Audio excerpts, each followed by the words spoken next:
Boo. Haha, went live early. Hi, everybody. Good morning. Good morning, my dibble. Good morning, Darlene. Um, yeah, I went early because I'm not typing out my answer to Dibble's question or, or comment because my hands hurt. I was so exhausted yesterday. I had not slept and I had done moderating on Thursday. And then I was hanging out at Tania's and auctions and stuff. I didn't technically get to sleep Thursday night until around 3:30 in the morning, and I woke up at 6:30, and that's all the sleep I got until last night at 5:30. I finally fell asleep. I did debate going on Rhonda's because I went on the week before. I went on last week on her open panel, uh, but I couldn't see straight. My eyeballs were actually like cramping or something. My eyes were crossing. I couldn't see by 5:30 last night, so I crashed. Didn't wake up until 9:30. Which, if anybody knows, me sleeping for 4 hours is amazing. No, I didn't masturbate, silly. Um, and so then I went and I hung out in Rhonda's, and I actually bought 2 lots. I spoiled myself, and I got 2 lots from Marion Hilton. Amazeball lots, let me tell you. They were $10 each, and the first one actually, Beverly and Flip It. Her name's Danny. Danny had grabbed it first, but then Rhonda told them that because they're on the panel, they hear the price first. Yeah, I love Marion. So next time, to count to like 10 before they put their bid in the thing. And I was all like, well, shit, I was gonna go for that one. And no, hey Ted, I never bid on lots because I can't afford them, but this is actually supplies. It's not like some little frou-frou thing that's gonna sit on a shelf and I'll be happy when I look at it, but it's basically just sitting there. They were craft lots. Um, and both Danny and Beverly said that if I wanted it, I could have the lot that that I was like, are you sure? And they're like, yeah, go ahead. And I'm like, yes. Hey, Jabby, good morning. So I took that one. It had a lot of supplies in it and paints and things. And I do have some paints, although they're probably not workable at this point. But I have some things I can make with acrylic paints that I can make jewelry.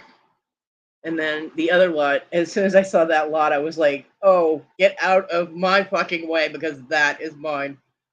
All I saw on her table was just a crap ton of packages that said Swarovski on them. Hey, Stacy May. And I was like, that's mine. Everybody out of the way. I had my 10 in before she was done talking. I was like, bam. And so I got that one. So I'm super excited. Yeah, there was so much Swarovski sitting in front of her, and I was just like, ugh.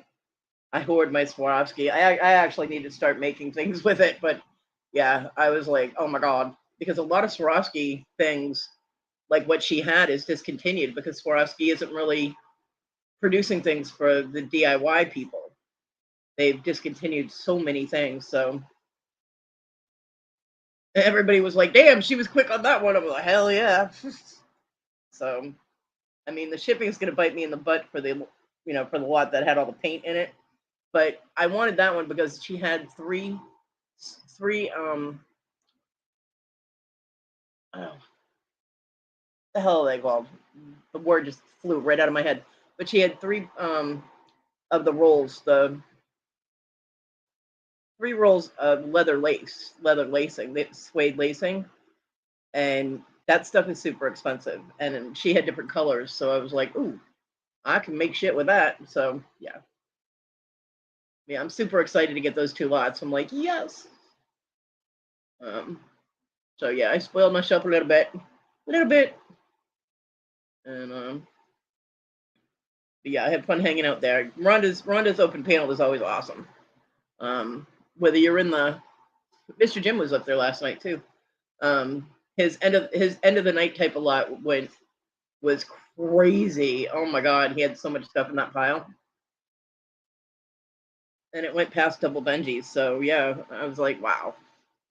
Not something I could bid on, but it was fun watching him pile up all those stones. So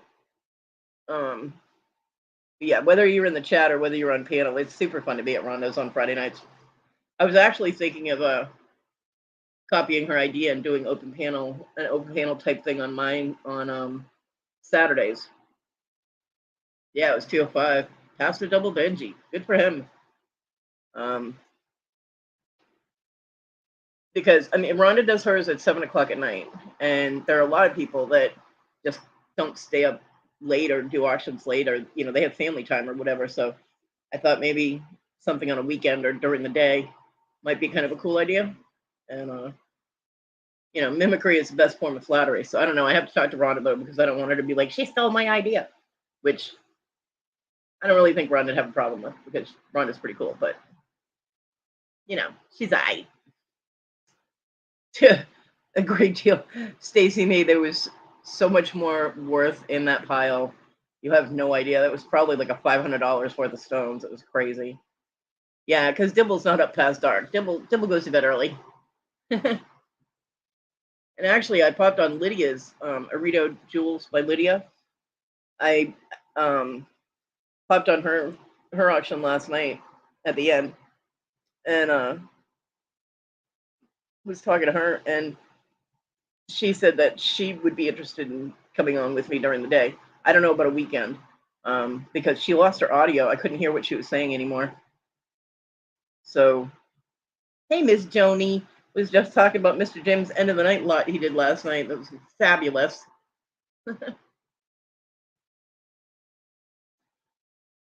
So, and Mr. Jim's on tonight at 7:45, and everybody needs to get stoned with Mr. Jim and Miss Joni because they are awesome.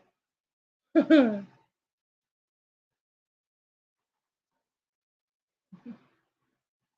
yeah, so I thought that would be maybe a good idea for during the day type of thing. I don't know. I don't want Rhonda to get upset if I do that, and she, because did she originate it? I don't know. Well, I know they used to do it on T's channel, I think. I don't know. There's too many auctions to keep track of. You're welcome, Miss Joni. Anytime. And it's not just because I get the stones he drops. Although I'm telling you, there's sometimes I'm like, drop it. I'm over here yelling at my computer.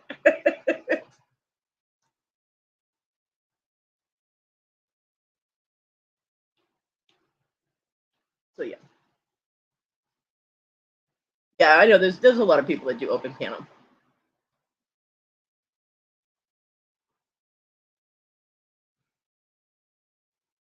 But I thought it would give people that are up during the day an opportunity, But then again, a lot of people use weekends for family time, and they're not really on YouTube too much. But it's an idea. Floating around. I mean, I opened it up last week. I said if anybody wanted to come on and sell, they could. And there were no takers, but it was a last minute thought in my head. I'm like, hey, if anybody else wants to come out and sell stuff, So I was going to do a sale today, but I'm going to be going to a meeting thing with Victoria and Donna for their new adventure. I figured I should learn a little bit about the company. I'm not interested in being on their sales side of it. Like, I don't want to sell the product, but knowing about the product is a good idea. Because since they made the offer publicly yesterday, I guess I can say Victoria and Donna are going to be, I guess you'd call it sponsoring me to help with this weight loss supplement pill that they're invested in. So yeah, very exciting to hear about the new venture. It's a proven product. It was out years ago, and then I got tied up in litigation and everything. And then it was made available, and one of Donna's friends bought drug dealers. Yeah, one of Donna's friends bought the product rights, and she's going to, running the company. So, but it's something that works with your own system to cause you to lose weight. And where I can't get around that much, I mean, morning, Jennifer.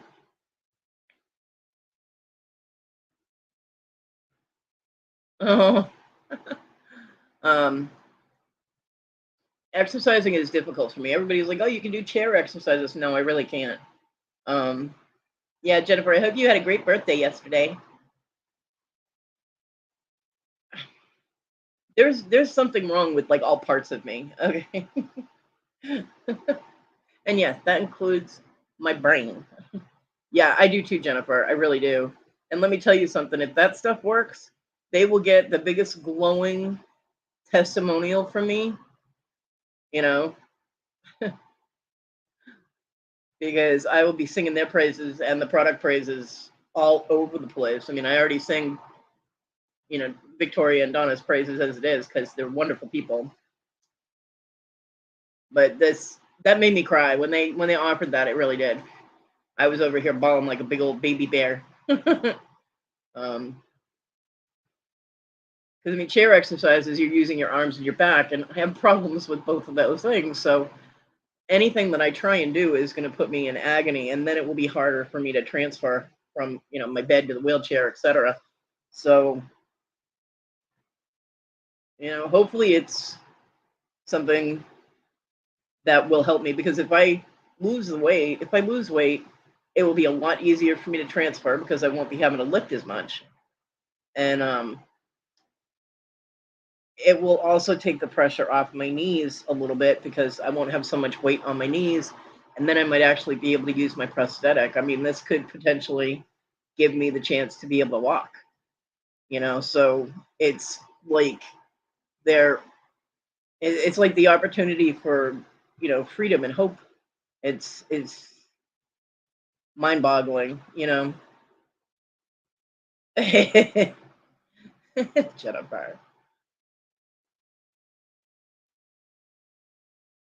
So yeah, I was just blown away when they offered to help me out with that. So now we just cross our fingers and hope it works for me. I cross my toes, but I only have half of those to work with. So, so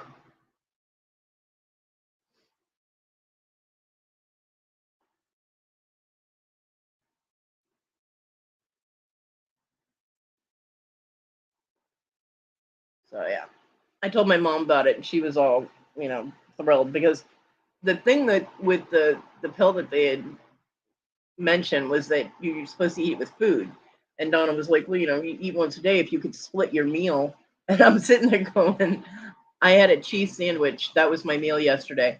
There's no way I can eat half a cheese sandwich and then wait until they take a pill again to take the other eat the other half of it. I will starve to death. I will be so hungry. I'm like, no, that's or I'll eat like a pot pie. Uh, they're not that big, It's not like I'm eating a family-sized pot pie for a meal. It's just a little 15-ounce pot pie. My calorie intake is way lower than what it should be. So I'm like, So then Victoria's like, we will help you with food. And I was like, oh, hallelujah. Like, wow. So yeah, I mean, just amazing that they would do that for me. I do a little bit. I have potato chips, and if I get really hungry, I keep a loaf of bread and peanut butter in my room. So if I get really hungry, I'll eat a peanut butter sandwich. But normally, no, I don't. I don't really snack during the day. Um, hell, I have a bunch of those little individual packets of Pillsbury chocolate chip cookies, and I think I've had them for like a month, and I think I've eaten like 3 of them. I'm like, I don't. I got a thing of peanut butter M&Ms that I've had, and it's still 3/4 full. So yeah, that's the problem. Is healthy snacks are usually things I can't eat because they're crunchy or chewy, and with my teeth, I have that issue too. So finding food that I can eat is difficult. It is. It has to be tender or soft. and I'm not living on baby food. So, nope. but but yeah, I mean, losing the weight would make my life a lot easier. It would, it'd take the pressure off my back. It wouldn't be so hard on my arms when I have to transfer. It just would make everything easier. And the thought of being able to walk, I'd be able to get out of my house, because I'd be able to walk out my door and walk back in my door, and I wouldn't have to worry about the wheelchair across. It's all the potato chips I eat. I know, right? Well, I could stop eating potato chips, but then I have to stop going to Mr. Jim's. Um, my driveway is sand. It's not even dirt. It's sand. So trying to get the wheelchair across that is I can't do it myself. I have to have somebody push me or pull me, and there's nobody to do that. And but with the prosthetic, if I was able to walk, I could just walk on it, and I'd be able to get in the car and go somewhere. That would be nice. It'd be nice to, get in the car, go with my mom to the store, or, you know, go out to eat with my mom or something. Just do something. I mean, I haven't been out of my house in almost 3 years. Matter of fact, let's see. The last time I was scheduled to go out of my house um, was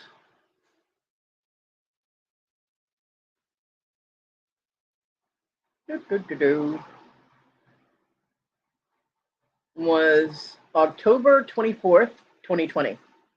I was supposed to go to my prosthetic appointment, and Issa had emailed me on October 16th. So it was probably a few days before that is when I had my prosthetic appointment. So around October 16th, 2020 is the last time I was out of my house because she canceled the appointment. She was supposed to take me. And she's like, "Oh, I can't take you." And I'm like, "Okay." And I haven't been out of my house since, literally. Not even on the porch. So, um, yeah, it would be nice. And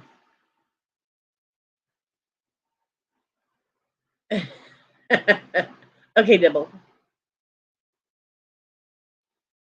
Yeah, I agree, Jennifer. And I mean, I don't expect Victoria and Donna to pay for them for the rest of my life. But if I can get the weight down, I can keep it on. So, because honestly, it seems like it works as a appetite suppressant. So it makes you feel full, so you don't eat as much. The issue with me is that I don't eat enough for an average adult. So once it's off, it will stay off as long as I don't like sit here and pig out on chocolate. I should be okay. Um, I mean, I have no problem eating healthy foods that I'm able to eat. I don't. I love vegetables. I love fruit. Uh, right now, it's a case of my mom buys my food, so I have to be careful about what I ask her to grab because all I hear about is what it costs. So, and she's in a tight spot this month. I don't know. I'm going to be living on less this month because she's got to take.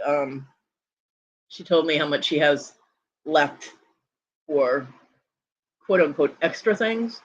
And one of those extra things is her dog has to go to the vet for updated shots and an exam. And she said she checked her bill last year and it was like 200 and something dollars. And it was like 200, I think she said $260, which is crazy. Um, and that's over half of what she has left. So, hey, Iris. Um, I'm because my daughter doesn't really financially help with the house. She'll buy foods that she wants. Apparently, she's been doing different fad diets. So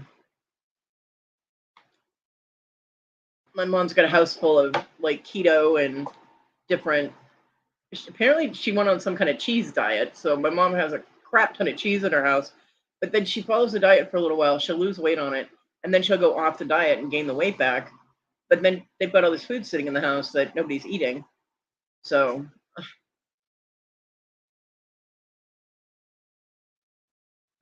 Yeah.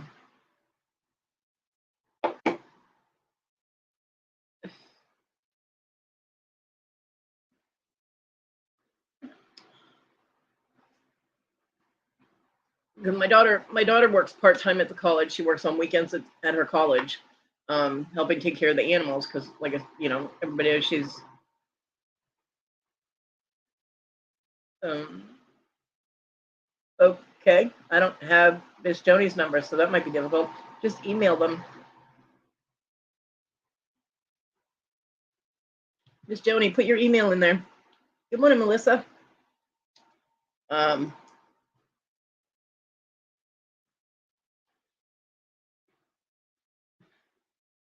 yeah, I can't get him to do extra stuff for me now.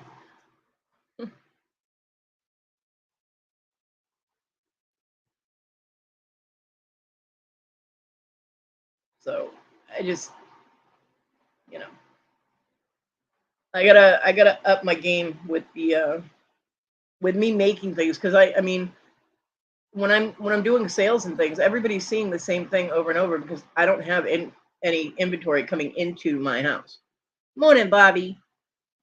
Bobby, I told my mom about that gnome and she can't wait to see it. Oh my god, the gnome was so cute.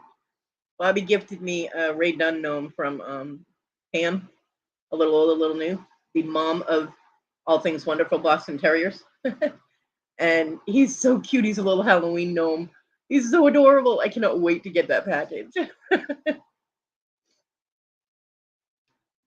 Eating string cheese. Nice. Oh, he's so cute.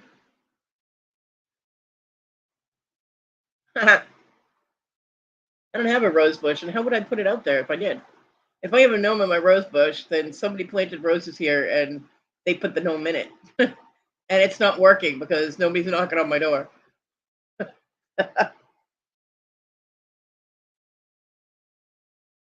So yeah, so I have to I had to be really careful about what I asked my mom to pick up, because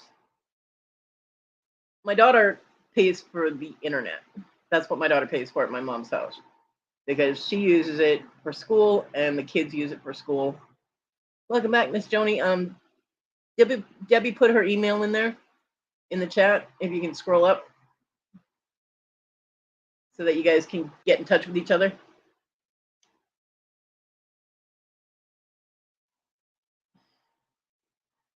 So my mom is stressing. I mean, usually it's not too bad, but she stresses all the time. But she's got extra right now because the kids are going to be going back to school, or they are back at school. I see school buses, so I'm pretty sure the kids are back at school now. And so my mom will make them lunches. So she buys the stuff for their lunches and buys the food that they won't eat and all kinds of stuff. So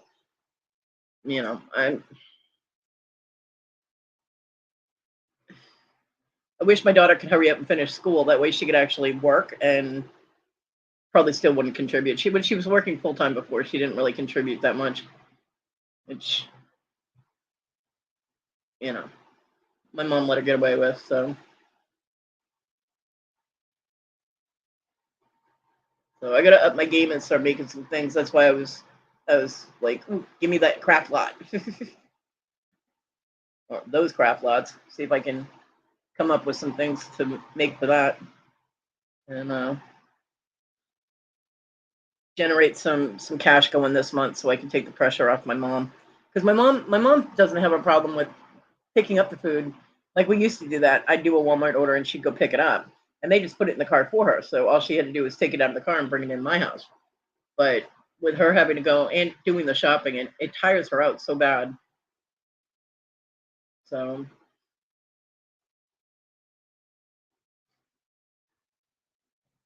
I I feel bad because my mom shouldn't. I mean, I'm old. My mom shouldn't have to be helping me out as much as she does. I do appreciate it, and I wish it was the opposite. I wish I could be helping her out, but so you should, Dibble. Absolutely.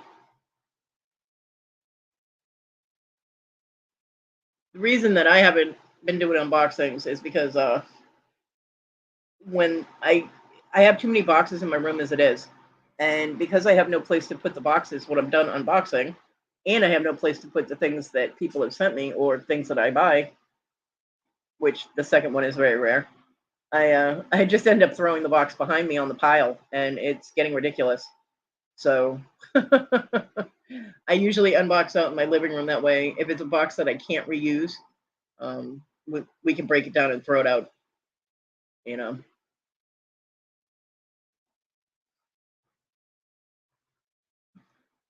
Yep, I'll be on Susanna's next Thursday at 4 p.m. Thank you, Jennifer.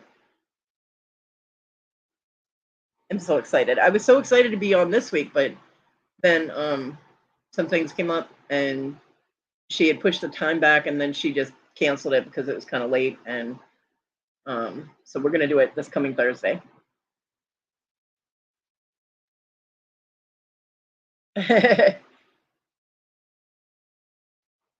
Yeah, well, my boxes are open. I mean, I open my packages. The boxes stay out in the living room, and then my mom and I will break them down when she comes over on Wednesdays. If they're boxes I know I won't be able to reuse. It drives her crazy. She's like, okay, what are we doing with these boxes? And I'm like, saving them. And she goes, why are you saving them? I'm like, because I ship things. And I might need a box, So she's like, ugh. My mom does not like clutter at all. She does not like things piling up. She's like, well, can we break them down? I'm like, no, then I'll have to use more tape to put them back together. They're already put together. I mean, granted, most of the boxes I keep are like a smallish size because I don't see me shipping anything that's in like a 2 foot by 2 foot box or anything. But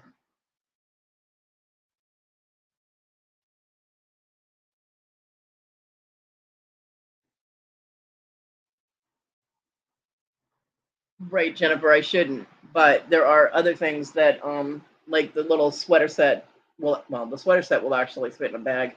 But if I do like a craft jewelry lot or something and it's like a pound, I don't really want to put that in the bag. So yeah, I still have Victoria and Dawn from Dawn Southern Finds both sent me padded envelopes um, to help me start off with my shipping supplies, and I still have those. Plus, I have some poly bags. I still have a few of the bigger poly bags.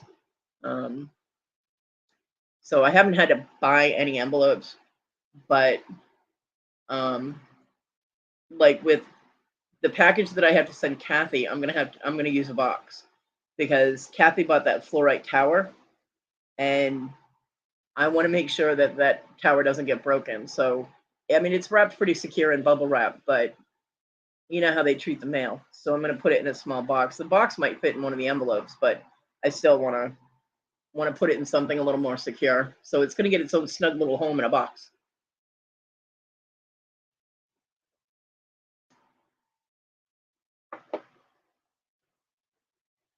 Yeah, Iris. Yeah, I get that. Um, if they were already taken apart, then yeah. Yep, Dimple. I did that for who did I do that for? Oh, Jenny Sweetheart bought that box of stones with the towers and the things, and it was already in a small box. So what I did is I cut up one of the poly bags and wrapped it and did a box in a bag. So that it's the first time I've done that. It was fun. It was wrapping it like a Christmas package. I'm like, I taped the crap out of that thing so that nothing was sticking out to get caught in the machines. But I also had to lie about how big the box was because the box was 4 by 4, and the smallest box that you can get postage for is 6 by 4 or 6 by 3. So I lied on how big it was. So I might get charged for that. I'm not sure. I don't know, but it went Friday. The 5 people I had um, the shipping done for, their packages did go out Friday. So um, I was happy about that. I was like, "Yay! I did it!"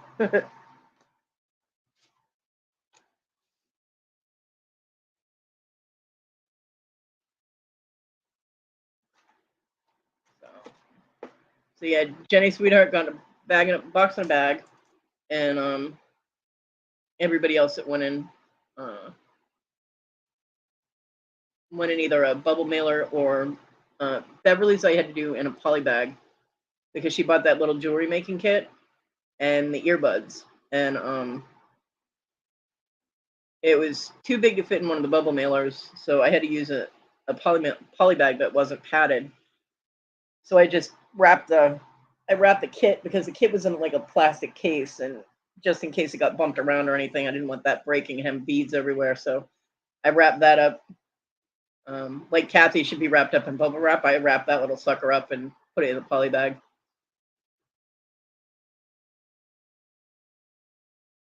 Yeah, Dibble, I know. I know because I got a bunch of stuff from you that you use the saran wrap stuff on. So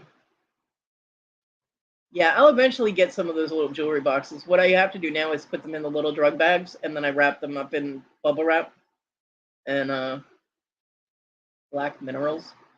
Okay. um, and then I put them in the poly bags. I hope that I'm wrapping them well enough that nothing is getting damaged. I haven't had any complaints yet, so you know.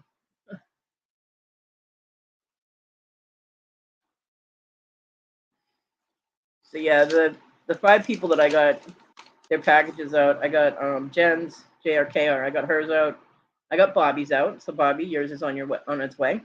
Beverly, Jenny Sweetheart, and Mama Liam. And I hope that Mama Liam gets hers really quickly because I feel so bad because she keeps coming in my chat and going, I haven't got a package yet. I'm like, I'm so sorry.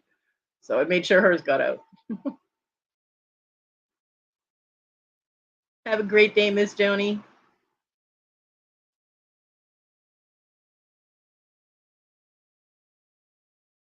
Sale I had the other day went over on weight and they didn't charge it. Good.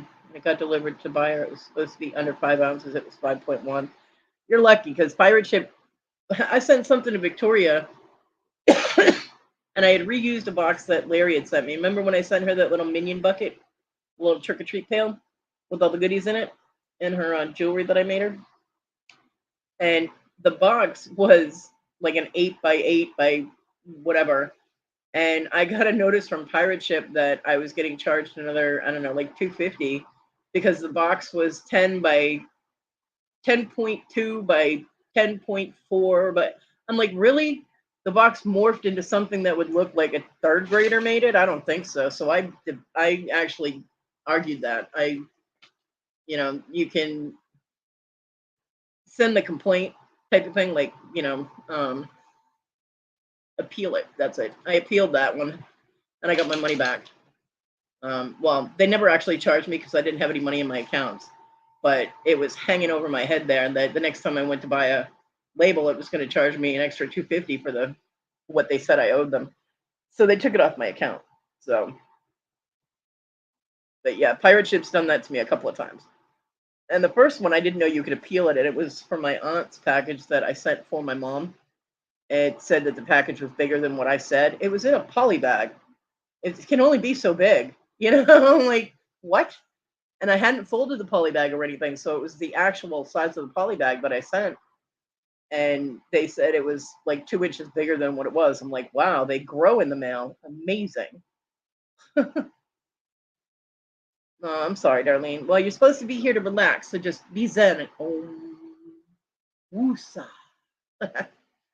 I didn't know you could peel it, so they charged me an extra like $1.93 or something, and I ended up paying it.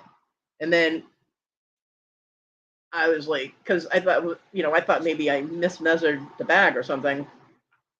But then when they did that with the box I sent Victoria, I'm like, boxes don't grow and expand and be odd. Each side of the box is a different length. No. So I found out I could appeal it, and I appealed it, and I won. So yay me! Woohoo! You need to recharge, Darlene. Yeah. I understand, though. I do. That's the other thing. If I lose weight, I'll have more energy. Maybe I'll be able to get out of this room a little more often. The wheelchair won't be as uncomfortable, and I'll be able to get out and make more stuff. I'll be able to be in the chair longer.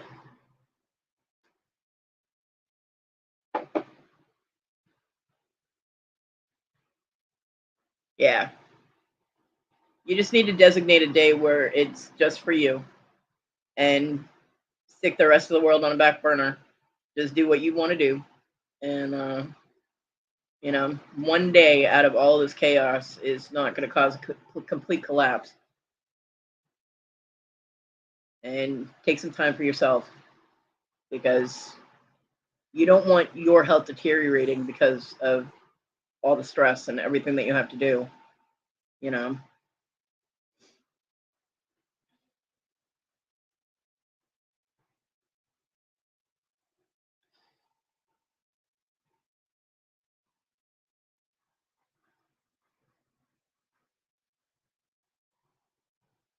I mean, most of my stress is from stuff in my head. You know what I mean? It's not I have to get things done. It's oh my god, I need to get the bills paid. I need, my mom being worried about my mom and feeling guilty that my mom is, paying for food, things like that. It's all mental stress, but you're actually physically having to do things as well. So, you know,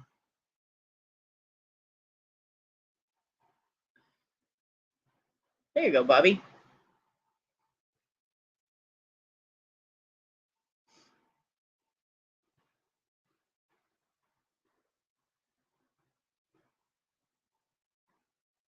Yep, yep. I understand that.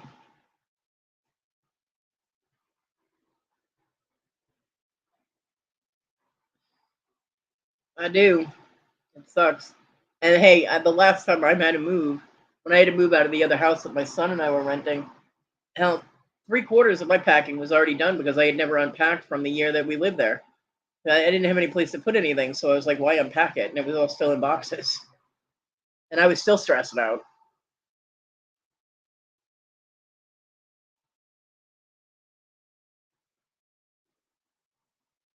Don't run over any geese. Yeah, Darlene, I can imagine. I would not want to be in your position, and I feel really bad that you're in it, and I wish I could make it better. Yeah, Jennifer. Usually I try and not stress over things I can't control.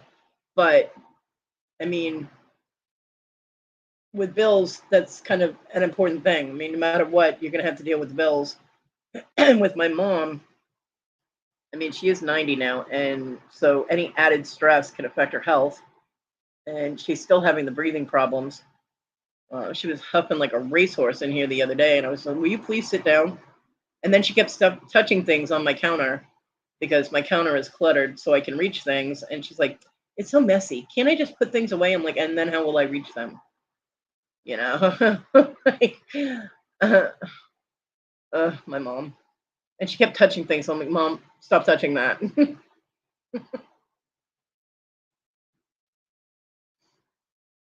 Yeah. I mean, I like this house. I do.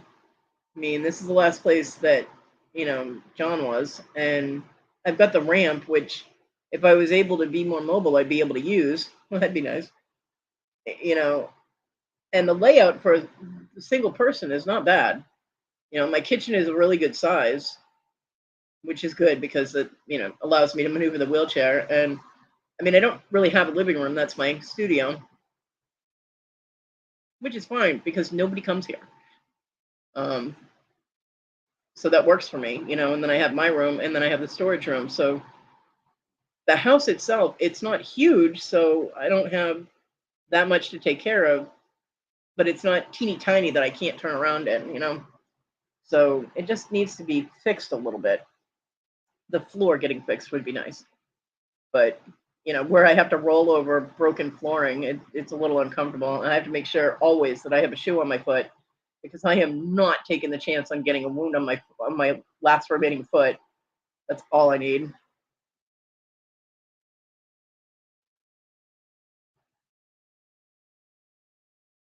Yeah, the houses they make now are really nice. Yeah, yeah, I would imagine so, Jennifer. I When I went to Florida initially to stay with my former friend Jackie and her husband Don. He's the one that died of cancer, and unfortunately, their son Chad lived there. Um, that mobile home was absolutely beautiful. It was gorgeous, and it was a 4 bedroom. It was just amazing. I was like, oh my god, and it cost them like $900 a month to live there. I was like, shit. But it was, and then they had like an acre in the backyard that was all fenced in for the dogs. So let me tell you, Simi had an absolute fabulous time playing with their Boston Terriers. She was out there doing the zoomies with the Bostons and had so much fun with all that space. I feel so bad now that she's got like a 10 by 10 kennel that she has to go out in and she can't really hang around outside or run around or anything.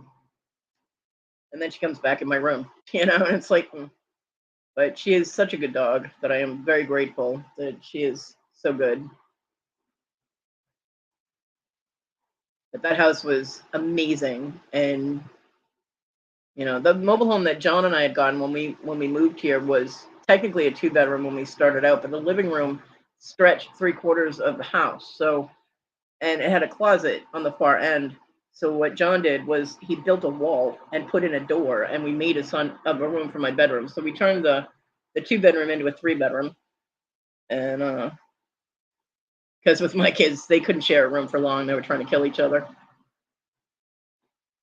My daughter wanted, we had bunk beds for them. My daughter wanted to be on the top bunk. So of course my son's on the bottom bunk kicking the top bunk. I'm like, I'm here is Mom, Johnny's kicking the bunk again. I'm like, oh. So yeah, we turned that, and it was still a good size. I mean, we all had plenty of room in that. So it was nice. The kitchen there was huge. The master bedroom was, oh my god, that bedroom was a really good size. We had a master suite and the ensuite bathroom, and yeah, it was a nice house.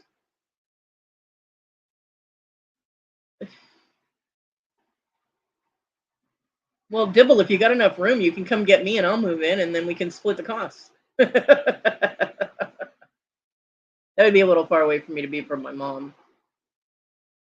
I'm worried something's going to happen to my mom. And even if I can't get to her, I if something happens, you know what I mean? I don't know. I don't want to move too far away from my mom right now. I can't get a roommate. Are you talking to Dibble?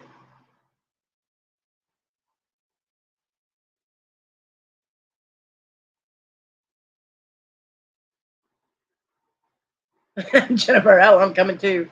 I can help you feed the gooses. Good Lord, I wouldn't be able to get away from them in the wheelchair, though. Yeah, it is. Everything is expensive now. And South Carolina is actually, I think, well, if you're not near the beach, it's one of the cheapest places to live. As long as you're not living within a mile of any body of water, because they charge an arm and a leg for those places. Um, it's really, I mean, I pay $525 for my house. You know what I mean? So I mean, I'm actually lucky my landlord hasn't raised my rent, and I think he's done that because he knows I'm on a limited budget.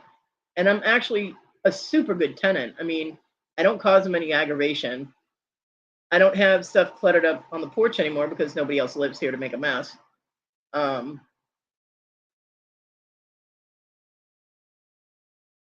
no dude, no stranger. Yeah, I completely understand that. Trust me. Uh-uh. Um, my rent is paid on time in full every month, and I have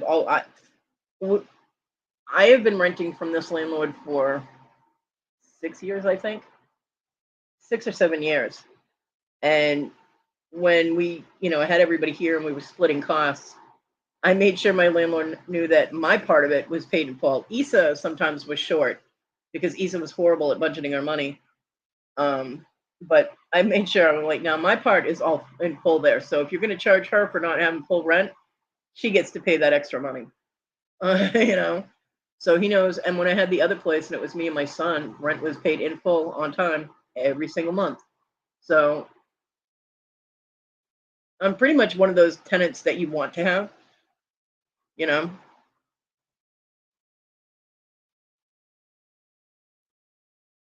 Yeah, Bubby, I can understand that. Nice neighborhood and reasonable costs. Start being a reseller, you'll use those bedrooms, trust me.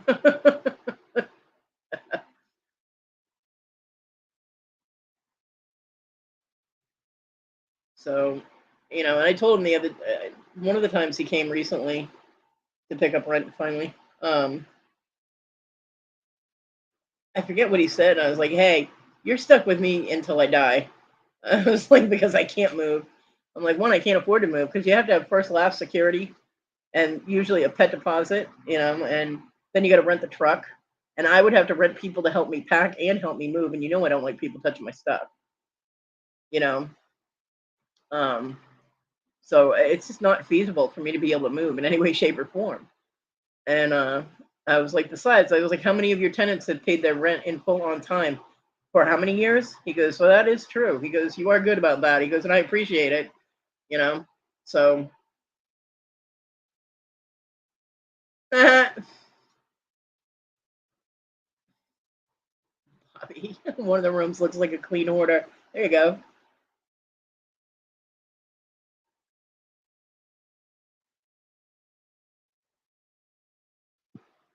There you go, Jennifer.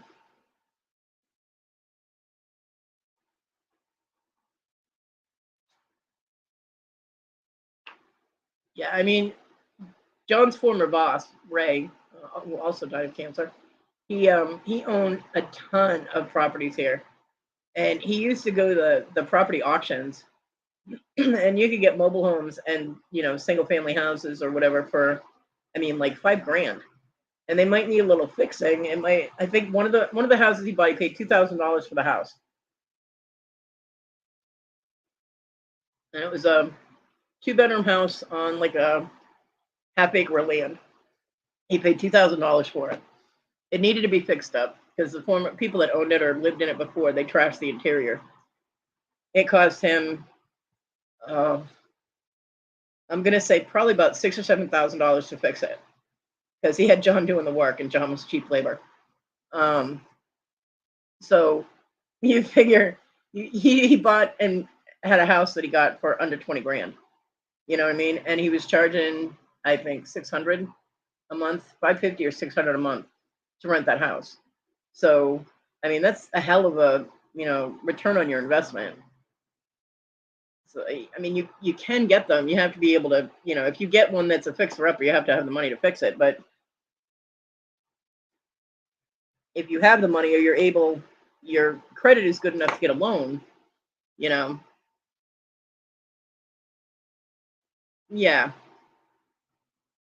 yeah. Well, when I moved to North Carolina, I switched my disability benefits and stuff, and I just went down to the Social Security office there, and everything got switched over. And then I went to the Medicaid office, and I don't know, but all when I did my food stamps down there, up there, they switched everything over automatically. It's finding new doctors that's yeah, Medicaid here is sucky. Finding new doctors is a pain in the ass. But in the long run, if it benefits you and the kids, then it's worth it, It's hard when you have kids with medical problems. I understand. Yeah, I totally get that.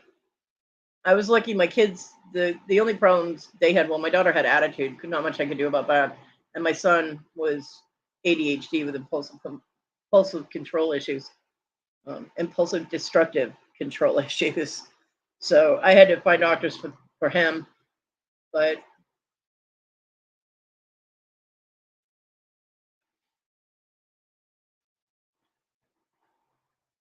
I also didn't have a choice in moving either because at the time I was being intimidated and being told that me and my kids were going to disappear. So if it had been just me, I would have said, fuck it, bring a bitch, but it wasn't. So I was like, no, I'm leaving. I'm getting the kids out of this situation. I am really glad that Michael and I worked out all our issues because I was really angry with him for a long time. Yeah, I've done credit checks for myself, and my computer laughs at me. Like literally, I'll hear maniacal laughter in the background. I'm like, okay, my credit is crap. I mean, I have a foreclosure on it, and it's still on there, even though it's been over 10 years.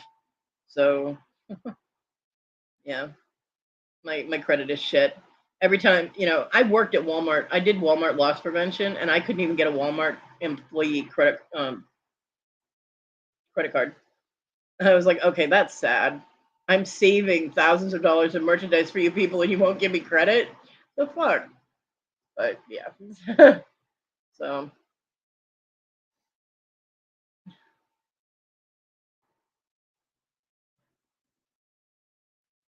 I mean I did the application and the person that did the check for me was just looked at me funny. I'm like, yeah, I know, never mind. I forgot to put my StreamYard link in. Whoops. There it is. So yeah, no credit for me. No credit for me. And my mom wouldn't even be a co-signer when we got our house here, when we got the mobile home and the property. She's very, very. She was raised in a time where you don't do that for people, um, even family. So she was like, no, and she didn't like John. So because I was insisting that he be put on the title, um, because I told him that he would never be homeless again. He would always have a place to live. So I had his name put on the title as well. But my mom didn't like him, so that kind of vetoed any. But she did help us get it. She gave us helped us with the down payment for it. So that was awesome. But she wouldn't put her name on anything that she would end up being financially responsible. They just don't like to pay for anything, Jennifer. They argue with you about bills all the time. I mean, I had a physical therapy appointment, and it was just the one appointment when my Medicaid, because when I first got on disability, I had Medicaid, and then when I got on disability, I got Medicare. So I had both. So what Medicare didn't cover, Medicaid was supposed to, and I was supposed to have. Well, when I had Medicaid, I had like a $3.50 copay. Then I got Medicare, and all of a sudden my copay went up to $11. So I'm like, what? I'm like, how is that helping? You know? Um, and there was one appointment that they decided they weren't going to help pay for, and I kept getting. They kept telling me, "Are you going to pay the $80 bill?" And I'm like, "No, charge it to Medicare or Medicaid." And neither one of them would cover it. I'm like, I don't get it, but I don't have $80 to give you guys, so yeah. I remember when I looked for a dentist because I was going to get all my teeth yanked before they all broke down to nubs.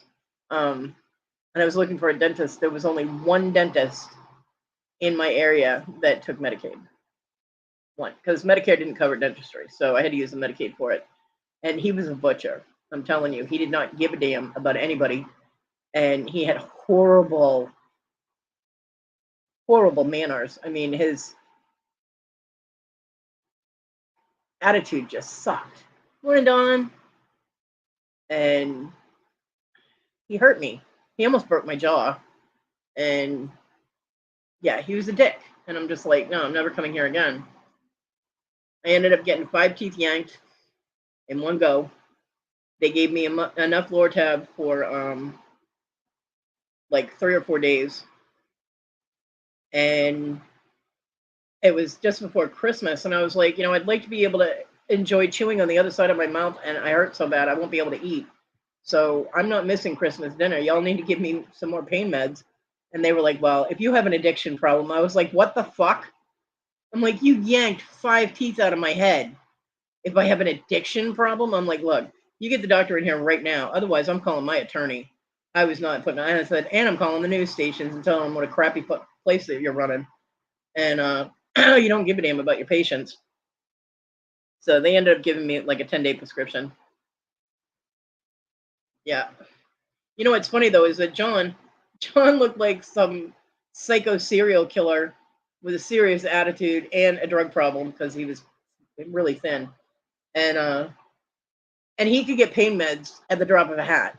He would go in with a headache and they'd be offering him like narcotics. I go in with excruciating back pain and all kinds of other things, and they're like, "Well, you can take Tylenol." I'm like, "What the fuck?" I'm like, "How does this work?" At one point, I told John, I said, "Go in and tell them something's wrong with you, so they give you the meds so I can have them."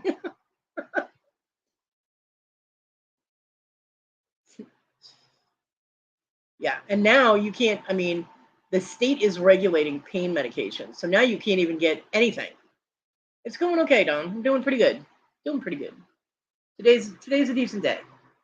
Um, I mean, when I had my initial surgery on my foot, the first surgery on my foot, they gave me a 15-day supply of pain medication. And I'm like, 15 days worth, really?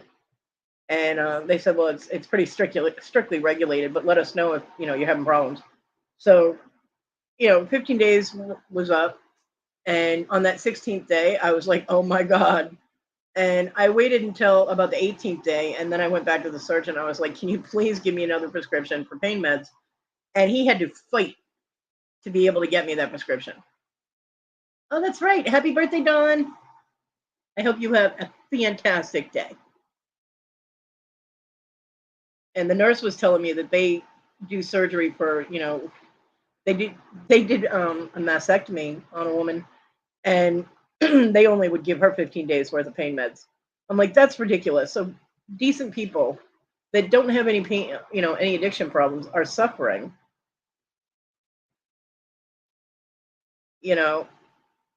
But an addict can pay a doctor or something, they can get them on the street and shit. But for somebody like me, or this poor woman who had both of her breasts removed, she had a double mastectomy. They wouldn't give her any damn pain meds. It's like, that's ridiculous. They're out of control, and yet the addicts are still getting their drugs. So their solution to the problem is not working. I'm sorry, Iris. It's addiction is a horrible thing, and I understand that. Um, but there are people that need the pain control, and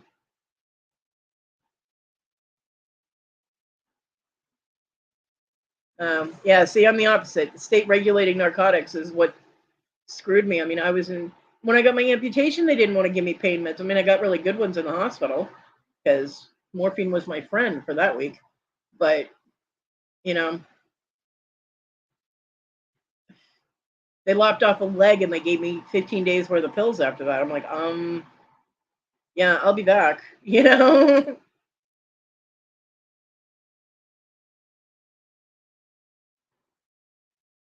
Yep, I agree, darling.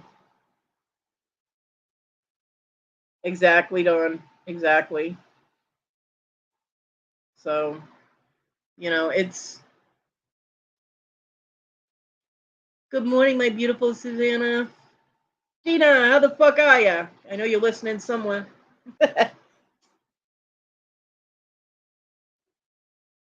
Yeah. I mean, I could get drugs right now. You know, my neighbor Donnie got hookups all over town. I could get them. I cannot afford them. So, I mean, he offered me free pot, but then I won't be able to afford the munchies. I can't do the gummy thing. But weed and gummies and all that still illegal in South Carolina. Which is not to say I could not get them if I had the money to be able to spend on them, but I do not.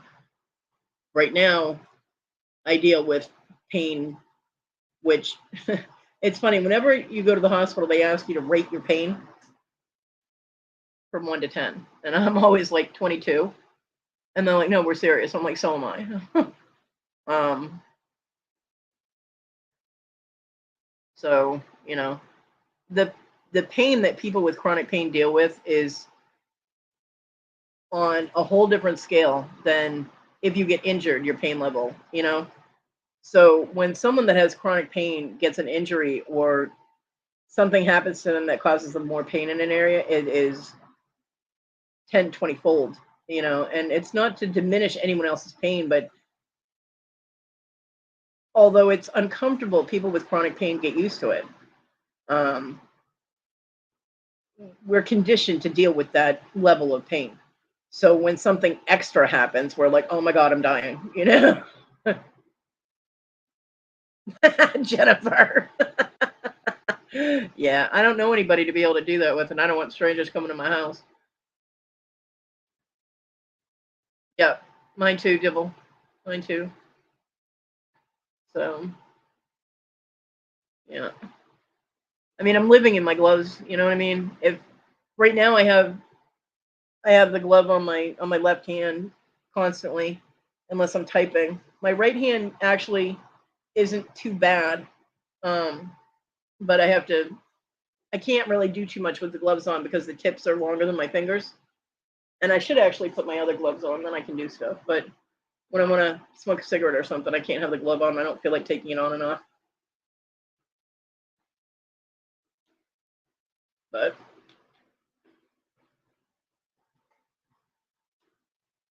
yes, Dawn, exactly. I always tell people that my normal is a pain level of at least, depending on the day. My normal for me is my pain levels for an average person are on anywhere between an 8 to a 10. You know what I mean? If there's somebody that has no pain whatsoever, no chronic pain whatsoever, and they get injured or something, their pain level goes to between an 8 and a 10. That's my normal, so it's and it's funny because John was one of those people that was like, well, it doesn't look like there's anything wrong with you, and he didn't think that he thought I was exaggerating um, with my back, my degenerative disease.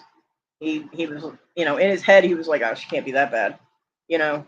And then he got degenerative disc disease. He apologized to me every day for a week straight on doubting me because he was in so much pain when his back started hurting and his back went out. I was like, karma's a bitch.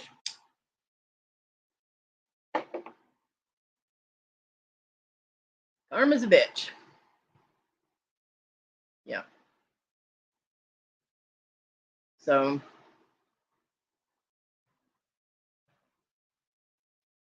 and we won't go into the mental issues everybody has because everybody on the planet at this point has some kind of mental issue. Whether it's anxiety or, you know, um, adult ADHD or adult ADD or, you know, manic episodes or whatever. Everybody has something. Although some people are way more extreme than others. Tyrannical. Um, yeah, Jennifer, and it's so frustrating because there's no way for you to make them get it.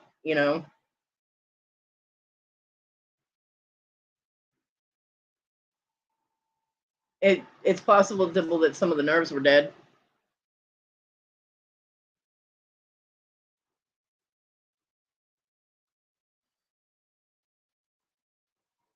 Yeah, Melissa, when I got COVID, it kicked my congestive heart failure in a overactive. I was having such a hard time breathing. I sounded like I had been climbing a mountain for 10 hours straight. I was like, I couldn't draw air in. My lungs just wouldn't do it. I'd have to wait until that congestion cleared out and then I could breathe again. It was horrible. I haven't really had any episodes in about a week and a half or so. I did have one night that I kept waking up and I was congested, but my breathing wasn't too bad. It just felt heavy, so I had to clear that out and then I was okay. But COVID sucks, man. It affects everybody different. And for the people that say COVID is bullshit, fuck you. Go fuck yourself. Um, oh, COVID isn't a real thing. It's a conspiracy. It's just a flu. Yeah, go fuck yourself with something sharp and spiny. Okay. Oh, that sucks, Jennifer.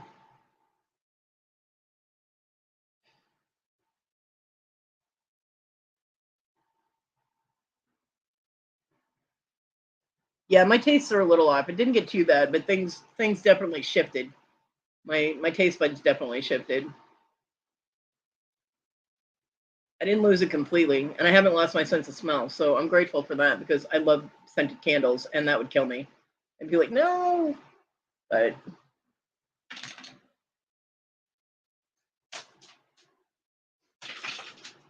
my chunk of butt is shifty today. What are you doing? What are you doing? Get back up here, silly girl. She sounds like she's a 100-pound dog when she jumps off this bed. She's only 35 pounds. Well, yeah. I mean, people with severe psychotic illness are in denial. I agree, Barbara, because they don't realize they're sick. But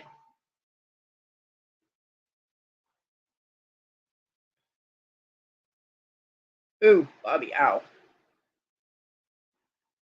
But when people are telling you, when you've got 50 people in a chat telling you that behavior is inappropriate or won't be tolerated, It should kind of clue you in, you know. Threatening to kill people in open chat, not a good plan. Just saying. Doesn't take a rocket scientist to figure that one out. And apparently, Tyrannical went way off the charts with adopted retrospects because he actually used the N word uh, it was either in her chat or in email or something. But yeah, he pulled out the N word, and that is not allowable at all. Should never ever be tolerated. So yeah, Tyrannical is definitely derailed.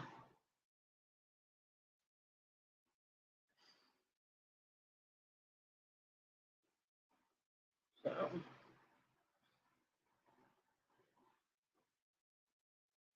Good morning, Tammy. So yeah, and the whole thing with, I mean, they busted a kid at my the high school here, Teal Hannah, where my grandchildren go. Yeah, Darlene. Um, with a gun in his bag, in his backpack. And they found him at the end of the day with it. So he had it all through school. Good morning, bitch. Danny Mae. How's my tig? um, so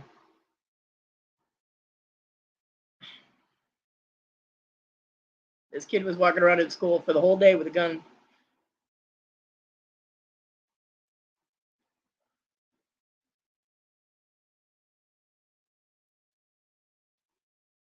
Yeah. My mom is flabbergasted about COVID, which she calls Kova. Because I think she combined Corona and COVID. So she calls it Kova, which is kind of cute. Um, she doesn't understand it because it affects everybody differently. And she goes, how can the one thing affect everybody differently? I'm like, I don't know. Science. I'm like, Um, yep, Danny Mae's birthday is tomorrow. Happy birthday in advance, bitch.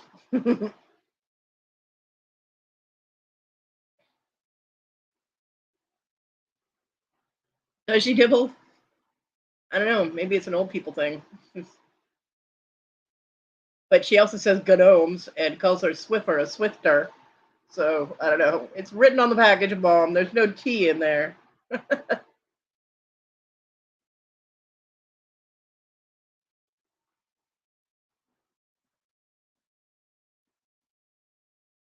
Right, Stacey May? When I was first when I first applied to Social Security for my disability and I got denied twice, I went and got an attorney. A very vicious attorney here in town. The kind of attorney that when she goes to criminal court, as soon as they find out she's on the docket, they put all of her cases first. They rearrange everything and pile up all her cases first. She always goes before anybody else, including the state, for her clients. So yeah, she's grrr.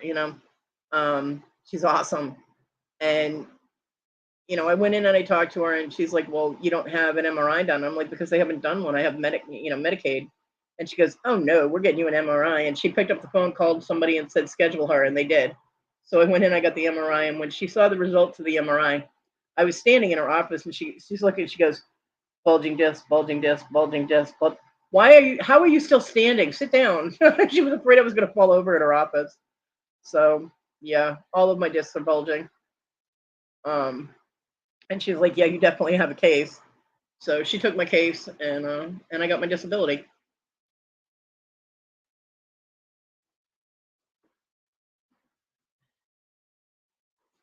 It was funny because she was coaching me in the elevator on the way up to the hearing, and she goes, "Just tell them that you have problems, like even putting your hands over your head to wash your hair, or use the bathroom or whatever." And I looked at her, I was like, "I do."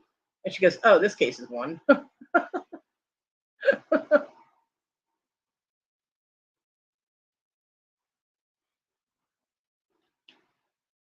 So yeah, I did get my disability. Scarlatino. ATG. She's been out getting goosed or ducked, one or the other. So yeah, people, You know, I've had to use the electric carts at Walmart before, and people look at me like, "Why are you in that? Just because you're fat doesn't mean you should be using that," you know? And I'm like, "If you had any idea how much pain I was in right now." Ducked and swanned. Oh, my bad.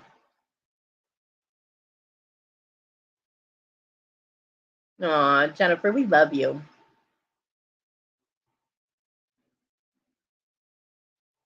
Yeah, Melissa, definitely apply. And if they deny you like 2 or 3 times, get an attorney.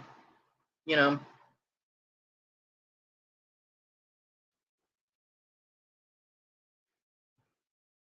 I mean, they denied my friend Rose. My friend Rose had degenerative disc disease and a bunch of other stuff going on. Um, and the denial letter she got was, "We don't feel that your obesity is a disability." My friend Rose was 5'7" and like 125 pounds. You know what I mean? She was in no way obese in any way, shape, or form of the word. She called me up and told me that. And I was like, "Well, you fat ass." So yeah, I mean, the denial was ridiculous.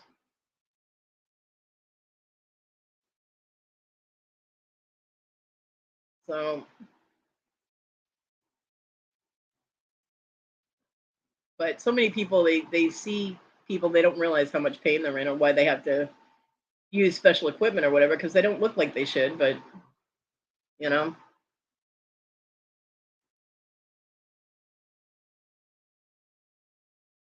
they denied you because you weren't crazy enough. Are you applying for mental disability? I would apply for both, physical and mental, if you're having physical problems.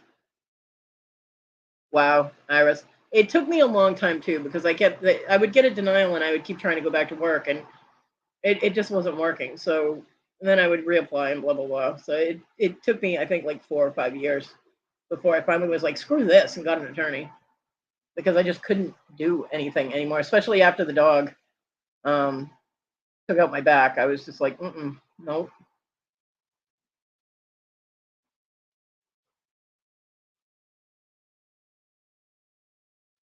Senior pictures, yay! They do senior pictures there really early. We always had our senior pictures towards the end of the year.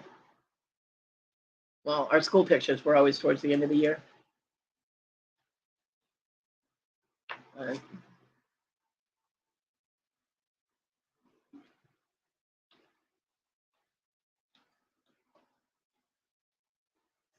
so I didn't make a list of things to rant this week. I gave everybody a break. The only thing I'm going to say is it still drives me crazy with everybody calling anything glittery a fucking rhinestone. There you go, Rhonda. I said it. Fucking rhinestones, man. Because rhinestones are a specific thing. I'm sorry, but when you make jewelry,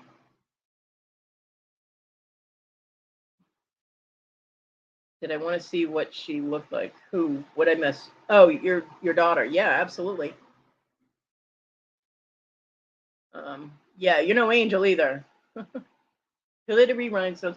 Rhinestones are designed so that they look like an actual gemstone, and they're foil backed, and you can see the foil. You can tell that there's a backing on them, and that's not to say that they're set in a metal backing, like a setting that's solid in the back, because it's still not a rhinestone. It has to have the foil attached directly to the stone, and you can see it. It adds extra sparkle and glitter to the stone, but you have to like look at the stone. You know, cool.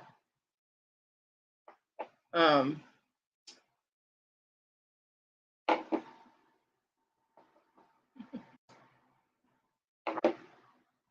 Danny May, just spray the place with Lysol. You'll be fine. Yeah, Melissa, they're so picky about who they put on. You know, they deny everybody. It doesn't matter what your issue, they deny you. You know. Yeah, it's glittery because she dipped that piece of tin in glue and stuck glitter on it. But yeah, it just seems that recently in the past month or two, every time somebody shows something, they say, "Oh, and the rhinestones," and I'm like looking at the piece, going, those aren't rhinestones." But constantly, everything has rhinestones on it. Not it. It's just not possible that everything everybody shows that has crystal or glass is a rhinestone, because rhinestones are usually glass, but they can be crystal. But generally, rhinestones are a quartz crystal that they've backed with foil and colored. I said spray Lysol on everything, you'll be fine. So, yeah,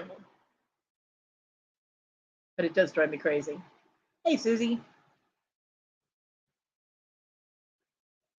you put large and small nail clippers in a small bag, you can't find them. Yeah. Now, I only have certain space that I can reach here to put things, and I lose things too. Although I tell you, I see so many people that are doing auctions, and they're like, "Hey, where'd my pen go?" That I make sure when I'm doing a sale, my pen is in sight at all times. All times. All right, I gotta go grab this picture or pictures. Hello. Aw.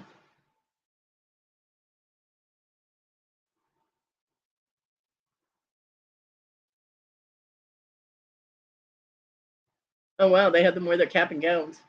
They have those already? Wow, you guys do stuff early. My school, they're like, no, we're not letting you put that on until we know you're gonna graduate. All right,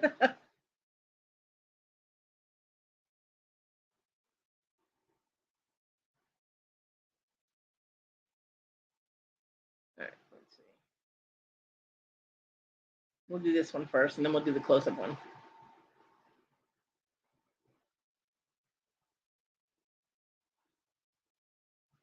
Your daughter is beautiful. Isn't she beautiful? I love the hair. So pretty. Oh, might be able to just. Oh, there we go. We can cycle through them. There you go. I love her hair. And then the close up. Your daughter's gorgeous. She's absolutely gorgeous. Really nice. Now that one's not a senior picture. That one's like, hey, I'm gonna take your picture. Too many people in the background, but I like that picture. You got lucky, girl. Gorgeous. Gorgeous girl. And thank you for sharing. Did you guys get to see them all, or was I cycling through without you guys seeing them? I know you saw at least one of them, so. Well, Barbara, that can go either way because I criticize people all the time. I don't give a fuck, but I won't discount someone else's pain because I don't know what their pain levels are. But behavior, oh, I'll criticize the shit out of someone's bad behavior. Hell yeah. I am all over that. I mean, have you met me?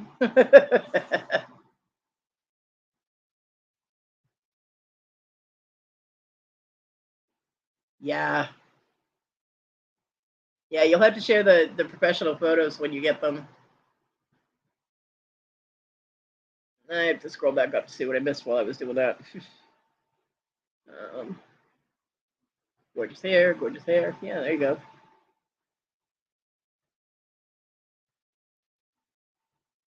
See, my personal morals and ethics, I don't fall into that thou shalt not judge thing because I don't follow that philosophy. Because I'm judging McJudgerson, man. I'll judge the shit out of people. And I have no guilt over that whatsoever. But I won't criticize them or judge them needlessly. Although, I do have been like out in public and be like, oh, crackhead, and it's not a derogatory thing against just like they're a crackhead. I can tell. Been there, done that. Well, I wasn't a crackhead, but I was around crackheads. But if someone shows their ass in a chat or they start acting up or misbehaving or what, hell yeah, I'm gonna throw them right on that bus, run them over a few times with it. I do not have a problem with that because certain things shouldn't be tolerated. And these days,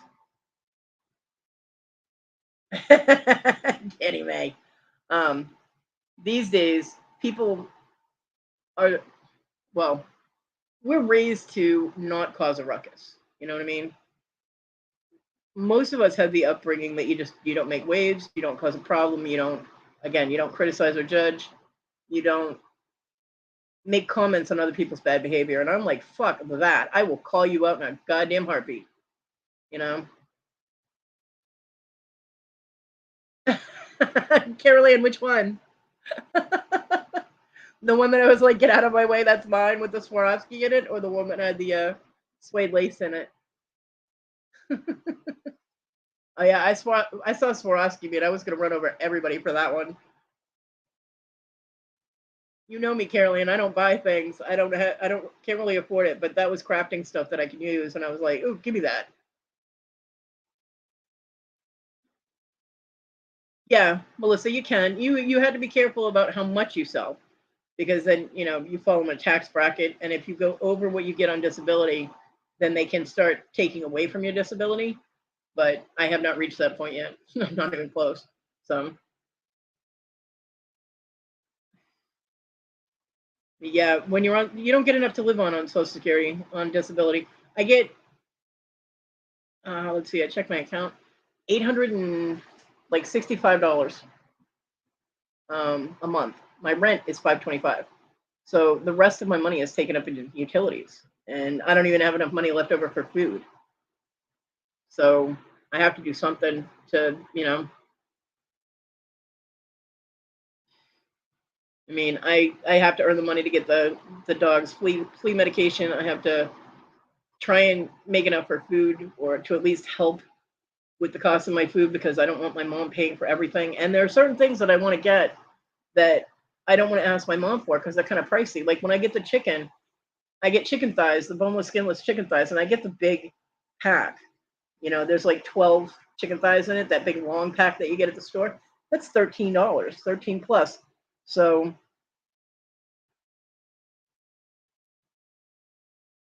oh, yep, that's the one. Because what Wes said, my new nickname was Bulldozer, because I was just like, mine. Yeah.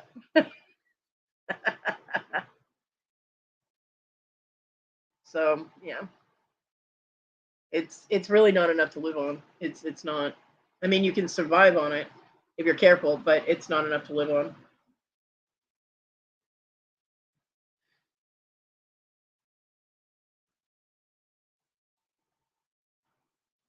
Yeah, understandable, Jennifer. Completely understandable.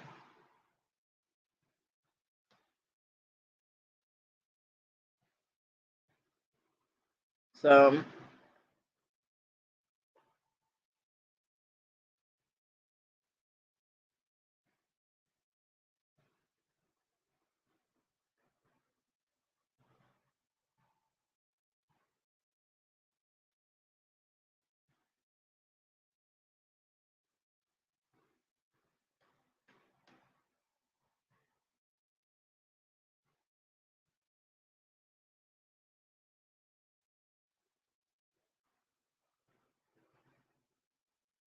yeah, well, I mean, things in South Carolina are generally cheaper than other places in the country, but still, that's a lot of money.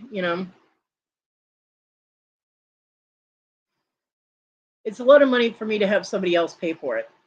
Is what I'm saying, is I don't want to ask my mom to get that. If I ask my mom to get me the chicken thighs, I usually have her get me the frozen ones, which aren't as good. And they usually pump them all full of water, so they shrink like half when you cook them. But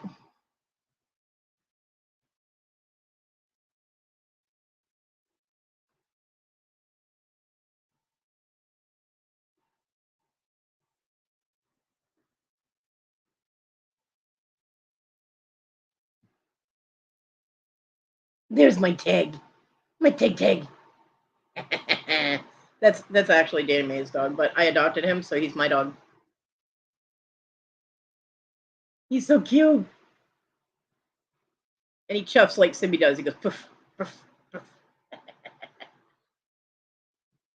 My Tig.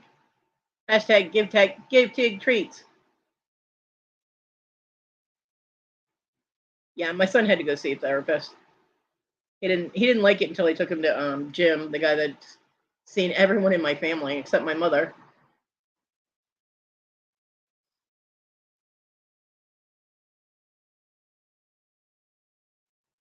So yeah, Caroline, I am so super excited to get that package from Marion. I'm like, ugh. And it was very, very sweet of Danny and Bev to let me have that other one, because they do see the price. They hear the price before everybody in chat because of the lag. So I was ready to bid on that one too, and I was like, damn, I was going to try and get that, but they had their $10 in before she even said the price. That we even heard her say the price. So I do not. If if I dress Simi up in anything, she would probably figure out a way to get out of my house and leave. Isn't she? Isn't he, Susie?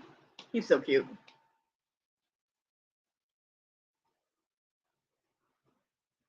Here I am showing up other people's pets. But yeah, that's my Tig. So if anybody's ever in one of Danny Mae's chats or in a chat where Danny Mae is and they see me put hashtag give Tig treats, that's who Tig is.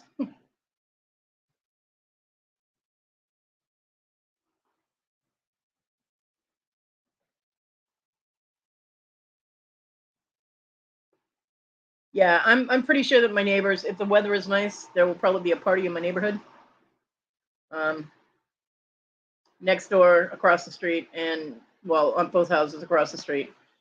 It will be loud here, probably tomorrow or Monday. They have big families and lots of friends, so there'll be a lot of drunk people out there and a lot of kids running around screaming.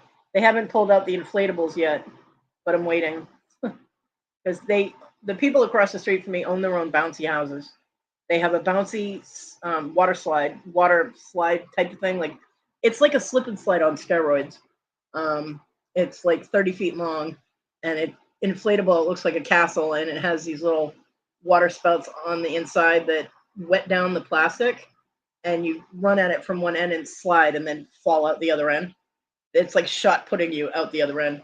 And the kids love that thing. The adults love that thing. I've watched them all on it. It's crazy. And then they actually have a bouncy castle, which they usually set up on the property between my house and the next door neighbor.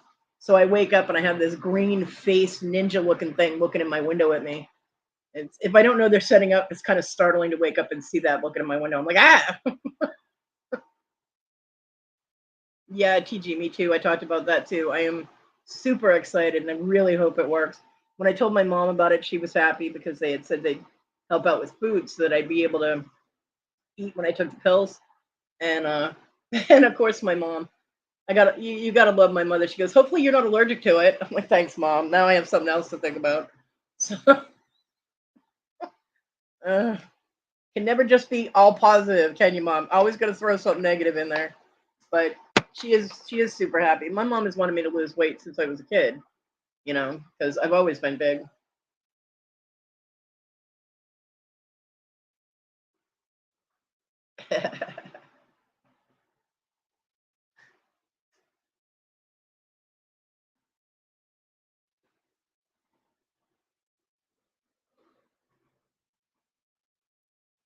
So I'm super, super excited about that, and cannot even tell you how grateful I am to Victoria and Donna for helping me out with that. Hell, if that shit works, I'll be their poster child. You know what I mean? All right. And since I was sharing other people's pets and kids, we'll do this just for fun because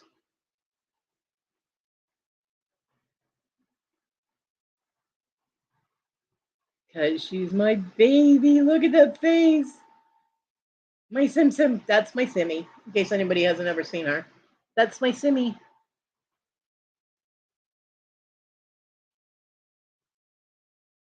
My baby girl. She's all like, you can the way she's looking. She's like, you're taking my picture again, aren't you? I'm not gonna look at you. Go away. I love my Simmy. She's such a good girl.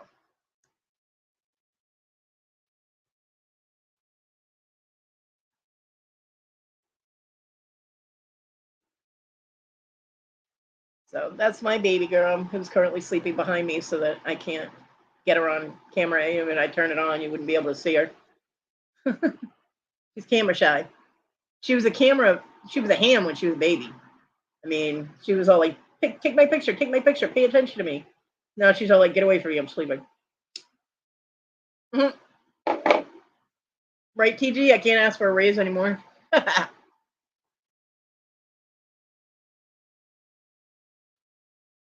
Yeah.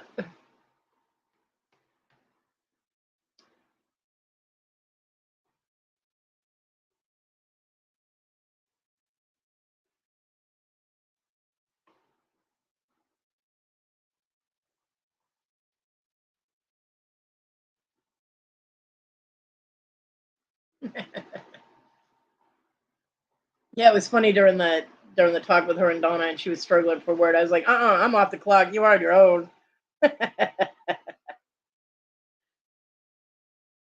I would have helped her if she really needed it, but she did okay.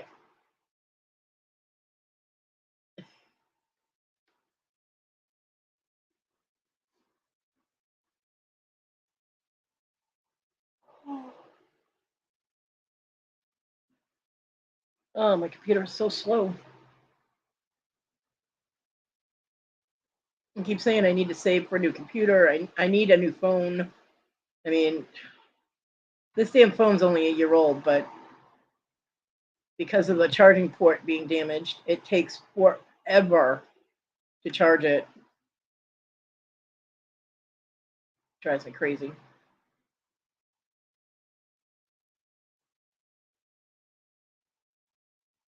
And Dibble sent me new charging cords, thinking, hoping that that was the only problem I had was the charging cord, but it's not. The port itself bent inside, and so it's damaged, and I have to adjust it all the time. It'll sit there and make my computer go off because you plug it in, it goes boop boop. Well, I won't touch this at all. Like right now, it's charging and it hasn't done it. It's been charging all damn night, and I'm at 70%, and I started at 35 or so. Um, but I'll be sitting here and I'll be doing something, and all of a sudden the phone will just go boop boop boop boop boop, and I'm like, oh my god. So then I have to unplug it and plug it back in, and I've had to do that like 5 times in a row with the damn thing. So I do appreciate Dibble trying to help me with charger cords, but it's the charging port itself is fucked up. And it's been fucked up since I got it, but $300 for a phone you can't use, and I was leery about spending that much on a phone anyway, but I wanted it for the camera because I wanted to be able to take decent pictures of my jewelry that I make.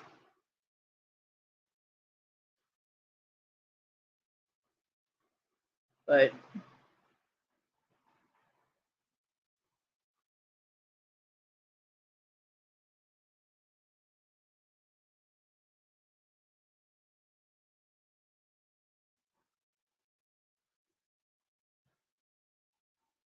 okay, I'm going to show you guys. I think I've shown you guys this before, but this is my absolute favorite picture of Simi. When I first got her, she was only about 7 weeks old in this picture. This is my absolute, absolute favorite picture of her. Look at that face. Look at it. How could anyone resist that? I mean, that's what she looked like when I adopted her from the animal shelter. So sweet. I love this picture. And that was 2012. Shit, Simi's 10. I thought she was only 9. Damn. Sorry, Simi. I missed a year. How cute is that? You can see my purple Tinkerbell pajama pants. But yeah, she was so little.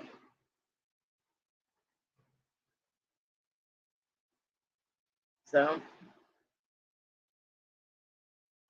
yeah, because I was not gonna. I went to the animal shelter because the people that I was staying with, her son was doing volunteer work. He had gotten in trouble and had to do community service, so he was doing volunteer work at the shelter. And I had mentioned that I wanted to get an English bulldog.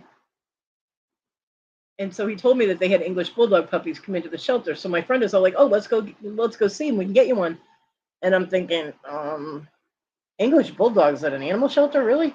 So we went. They did not have English bulldogs. I don't know what he thought was an English bulldog, but I didn't see anything that even looked like one. Um, but the guy had brought 8 puppies in, and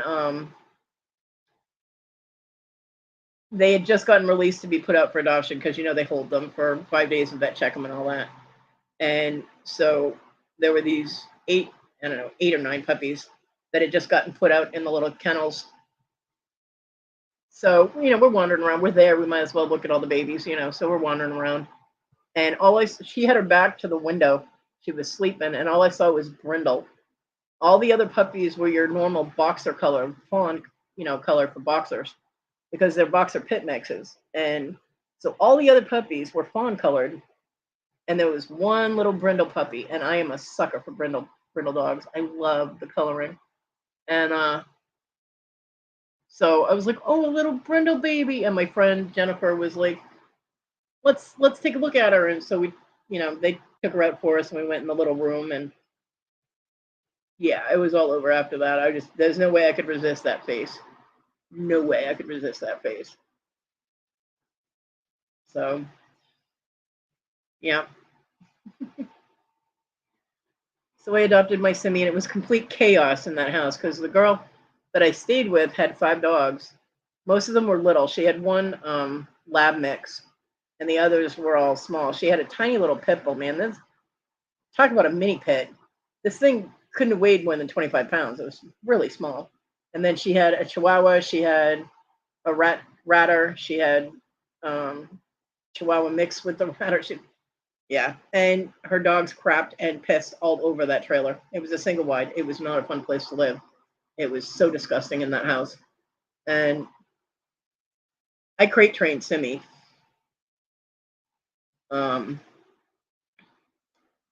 it was really difficult to train her when the carpeting smelled like, poop and pee, because a dog will go to the bathroom where they smell other dogs have gone. So trying to crate train her in that house was difficult. But yeah, hell, walking through that house was difficult. In order to get to the room that I was allowed to use at night, because her mom worked at night. So I used the room at night, and then her mom slept during the day.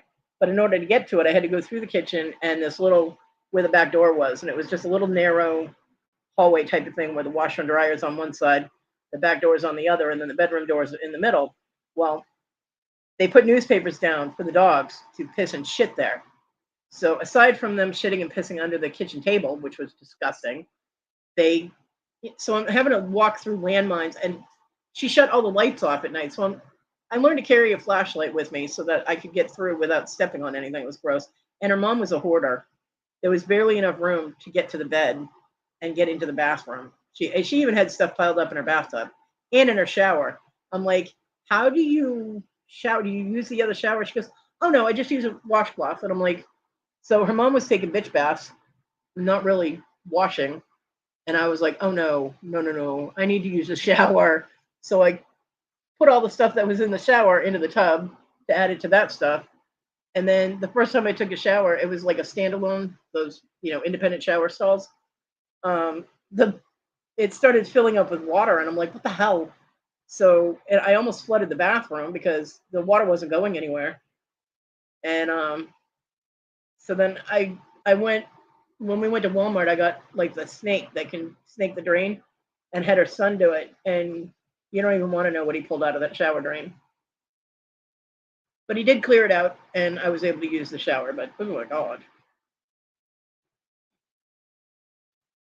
yeah, I've never put clothes on animals. They have built-in clothes. They wear a fur coat. So unless I had a hairless pet or something, I'm not a water. Yeah, water.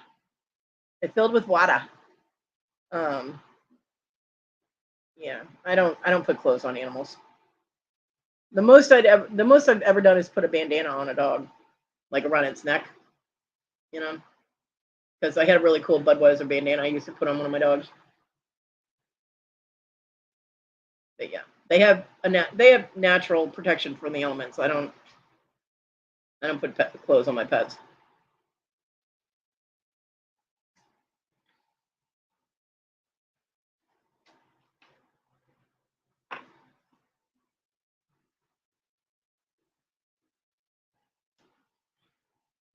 When I first got Simi, I mean, we just got home from the shelter, and I was like, okay, I'm gonna. It was kind of drizzly out, so the grass was all wet.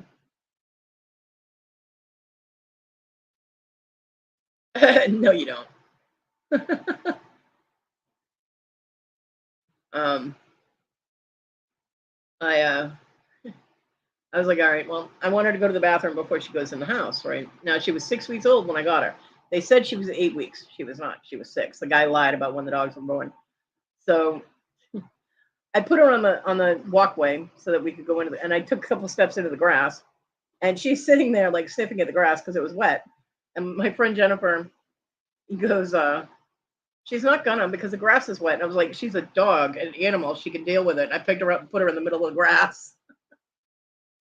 And she stood there for a minute, then squatted and went pee, and then looked at me like, pick me up so I don't have to walk on this shit. It was funny. But she did go. And until she lived with Issa's dog Dodge, Simi didn't give a damn about whether it was raining or not. She didn't care. As long as it wasn't downpouring, like, the point where it flattened her, she would go out in the rain. And then we lived with Dodge, who refused to go outside if even a drop of rain was falling.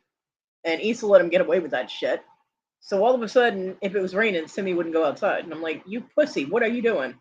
So, but I have to give her that choice. Like, she'll sit there and look at me like I owe her money and be like, I have to go outside. And I'm like, okay.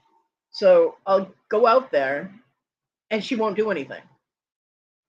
She won't go outside. It's like she'll go to the door, she'll see it's raining, and she'll back up. Like, and then she can come in my room and she's perfectly fine. She won't bug me. She won't keep telling me she has to go out. Nothing. But if it's raining and I'm like, it's raining, Simi, you're not going to go out, so I'm not taking you out there, she will harass the crap out of me. Harass the crack out of me. She'll harass me. But if she sees it's raining, it's like she has to physically know that she's not going to go outside. And then it's like her system resets and she's okay for a while. She's a weird dog. Because I had asked my son one day, I was like, Simi needs to go out. Could you put her out for me? He goes, it's raining. She's not going to go out the door, so I'm not going to bother. I was like, yeah, but she needs to see that. And he goes, bullshit. And I was like, I'm telling you. So I had to keep calling him and telling him. I had Dibble. I had to keep calling him and being like, can you please put Simi on? And he's like, oh, fine. Because, my son. So he comes, he gets the dog. And she's all, flew to the door like she was going to explode. He opens the door and she took one look and ran back in to the main part of the house. And he comes in, he goes, I told you she wouldn't go out. I was like, I know she wouldn't go out, but she has to see it. It's like she doesn't believe us unless she sees it for herself. Oh, God. Yeah, I've never put clothes on animals. I can see it in harsh weather. If you have a really short-haired dog, a really small dog that's going to shiver its way across your yard or freeze to death 2 steps out the door, yeah, I can see putting something on the dog for that, but no, I don't. I'm not one of those people that believes in dressing up a pet.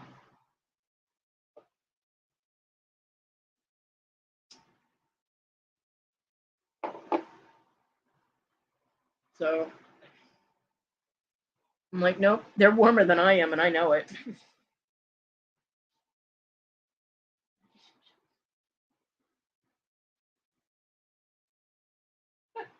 Really? I'll find that. I laid back to stretch my back out, and Simi was laying kind of close to me, so I started rubbing like the back of her neck. I was like, "Hi, my Sim Sims," and she looked at me, got up, and moved. Like, nope, I know you're gonna try and put me on camera or some silly shit. I harass her all the time. But that's what I do. If I go to stretch my back out, I reach out and touch my dog. She grounds me, and seriously helps with any anxiety I have, which is good because John's not here to help me anymore. Yep, they come with fur for a reason.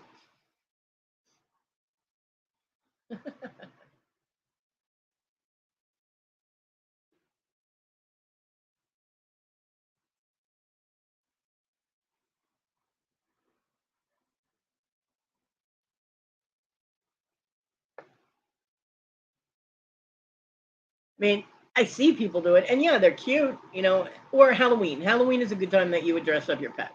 I can concede to Halloween. You know what I mean? Because there are some adorable costumes for dogs. But on an everyday, oh, what outfit am I going to put on my dog today? Like they're, your baby, like a human baby. No, I'm not going and picking out my dog's outfit for the day. Fuck that shit. The dog doesn't pay rent. I am not buying her clothes.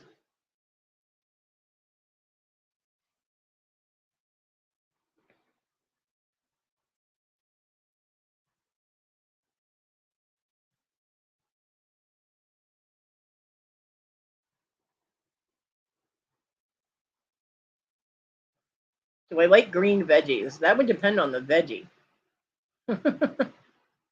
I like green beans. I like peas. I like Brussels sprouts. I like asparagus. I do not like Brussels sprouts. Um, I don't know. Name a veggie. I don't mind green peppers so much, but I like the orange and red peppers better.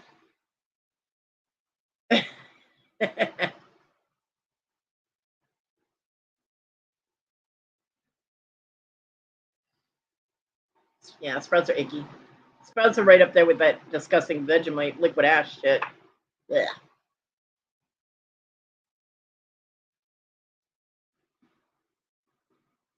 Oh yeah, leaning green is good. Yep.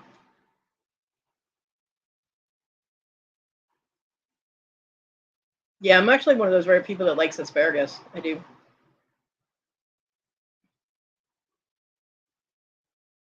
And John found a way to cook it that it was absolutely the bomb because he would fry it.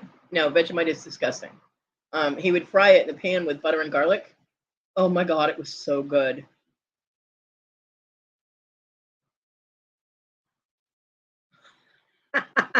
They'd sit and not move once they were on. Then you'd have cat statues.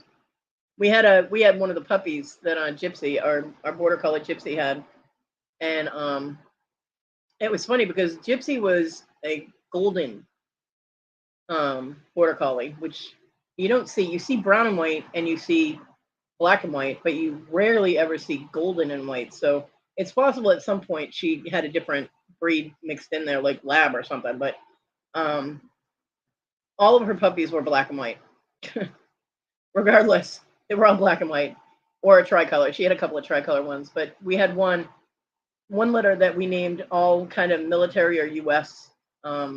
Names because John's dad was in the military. So we had the runt of the litter's name was Tank because he used to try and just bulldoze through everybody. We actually had one named Dozer too in a different litter. But we had Tank and we had Freedom and things like that. The only one that wasn't a military name was Moof. And that was the little black and white one that looked so much like a cow that I named him Moof, like moo and woof combined. And I was going to keep him. That he was in the litter that got poisoned. Unfortunately, I lost him. But I like to season my vegetables myself. I don't mind spinach if it's cooked. But we had this one puppy. She was so adorable, and her name was Liberty.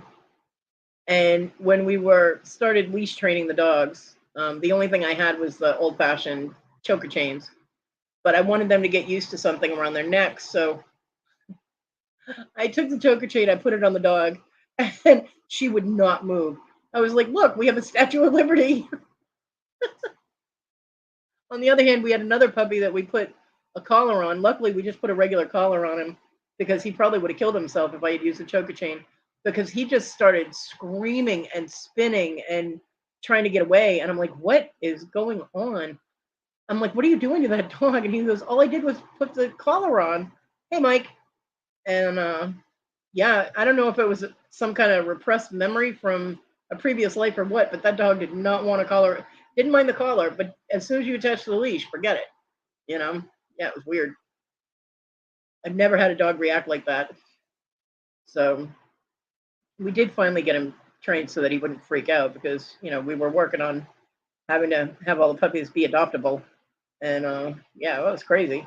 But yeah, Liberty, man, we used to just put her on her to see her just sit still, see how long she would sit still. I mean, she made it a half an hour once. I was like, wow. But then she started crying, like whining, and I was like, oh, poor baby. So I had to take it off her. But yeah, it was like, I don't know what this thing is on me, but I'm not moving. How are you today, Michael? How's everything in Massachusetts?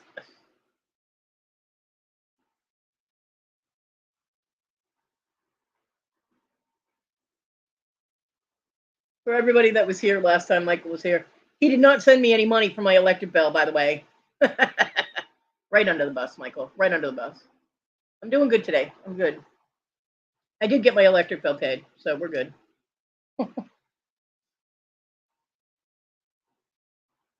I am glad it is nice there. It is.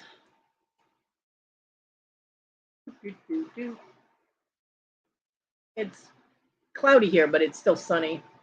Apparently, it's supposed to rain. I just looked at my weather. It's 81 degrees, and it's supposed to rain.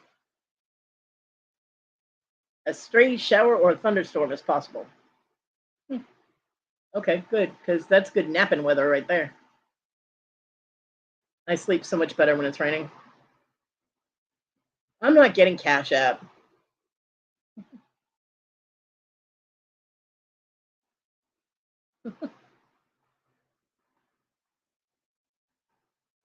Sign on to PayPal as a guest and use that. Got lost in the mail, right, TG? Got lost in the mail. Yeah, Cash App sucks. It's got all kinds of viruses and bullshit with it. No, thank you. And it's for your phone, and I don't put anything on my phone like that.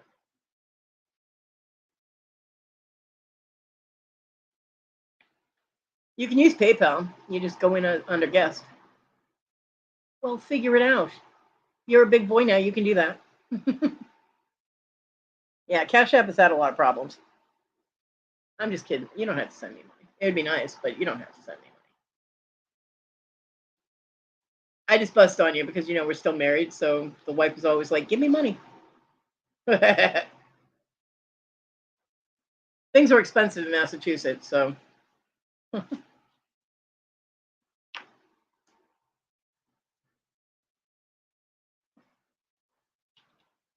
yep. Michael? Could you imagine my mother's face if I said, "Hey, you don't have to pay for groceries. Michael sent me money." She'd be like, "Who? What? Wait, what's going on?" My mom would be in total shock. You'll send me $1? Yeah, thanks. That'll help. Hashtag wife's always right. I told him that all the time and you never listened. Turned out I was. I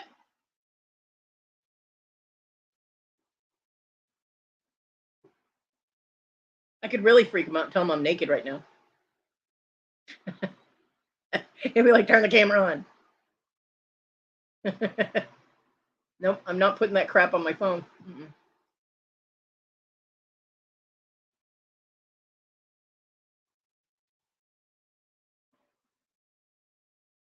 Huh. Yeah, I've had people do that too. I've never sent pictures.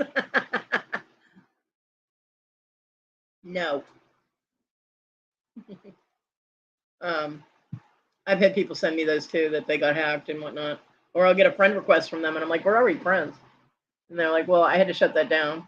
I'm like, oh.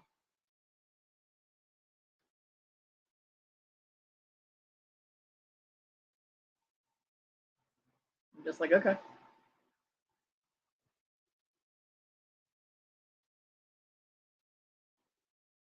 Oh, cat, go away. Go on, go, go, go, go, go, go, go. So, damn cats can walk anywhere on this bed. They walk on me.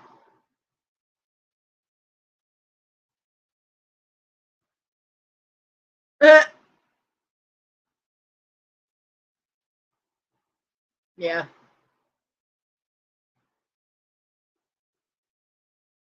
I've gotten payments through Facebook Messenger. People have sent me money that way. But I use PayPal for everything.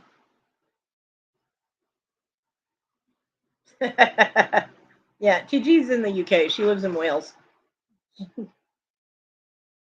Bitch, if he doesn't send me money, he better not be sending you money. We'll be fighting then.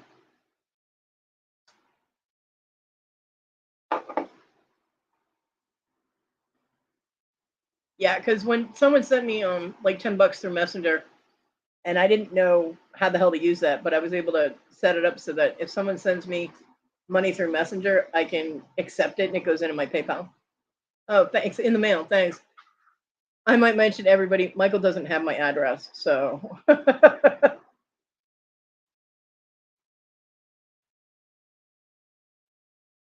Hmm. In the mail is like, I'll be home in 30 minutes. And then 20 minutes later, I get a phone call. I'll be home in 30 minutes because him, his brother, and his father were bar hopping. Mm-hmm. And then I had 3 drunk men stumble into my house. I seem to recall you getting hit with something. I had really good aim. 1, 2, 3, Rainy Street. Yeah, you. You drunk fuck. His dad tried to yell at me, and I was like, "Oh no, you don't. Not in my house. You're not yelling at me." His dad didn't like me after that. Yep, got the cordless phone right into the ads. I was laying on the couch. I threw that shit sideways and nailed you dead on too. That was a good shot, and that's why his dad yelled at me. It's because I hit Michael in the nuts with the phone. Bang! Don't. It took them 4 hours to get home. I'm like, what the fuck? And every 30 minutes, I'm getting a phone. Every 20 minutes or so, I'm getting a phone call. I'll be home in 30 minutes. Now, I will tell you, his brother beat feet out of that house when that phone flew. He was like, nope, I'm not getting hit with nothing. And he left, went outside to wait. Yeah. But his dad tried to buck up. I will give him credit for trying to stick up for you, but not in my house, not to me. Mm-mm. I don't think he liked me after that.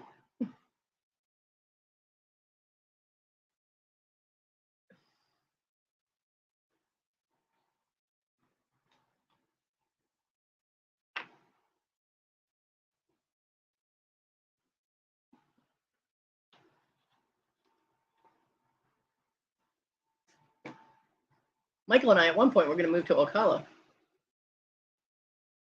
We even talked to a lady in the trailer park that his parents lived in about buying her a mobile home. It was a really nice mobile home for a single wide. It was really sweet. She kept it up really nice. A little over decorated with flowers, but it was nice mobile home. But his parents had the best trailer in the park. They kept telling us this. Of course, I didn't really think it was the best when their ceiling collapsed. That was funny. Yeah, then we came back from vacation and everything went to shit. But it is what it is. We get along fine now, so it's all good. And I know he's rolling his eyes and going, God, will she stop talking about past shit? No, I will not. Hey, be glad I can talk about it now without wanting to dig your eyeballs out with a spoon, okay?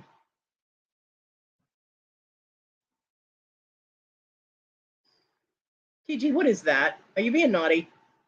Bad place names? I'm not looking at that.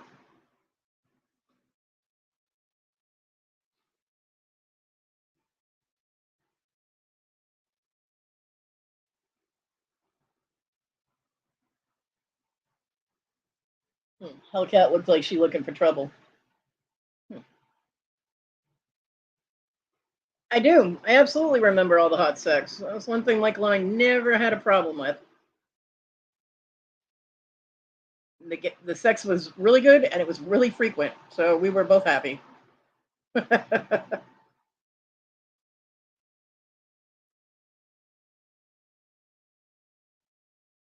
TG, you have issues.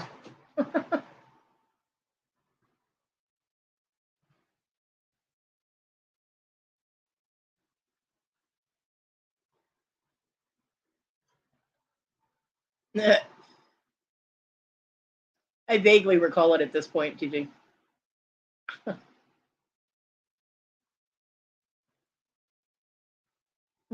Devil.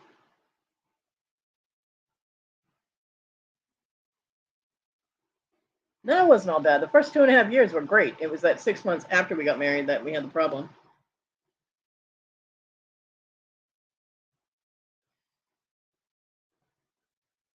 It's all good now.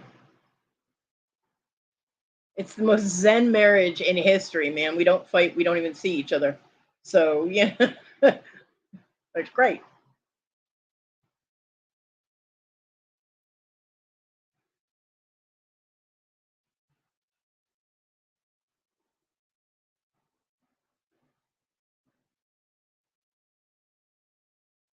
Oh, my back just sounded like a zipper when I stretched. TG, what links are you dropping in? Label them, damn it. Because It's not nice to take people by surprise with naughty things. And if you get me in trouble for your links, I'm coming after you, girl. I can get you from here. Pull out a few stones and light a candle in your history. You wait until you go see those swans and geese again.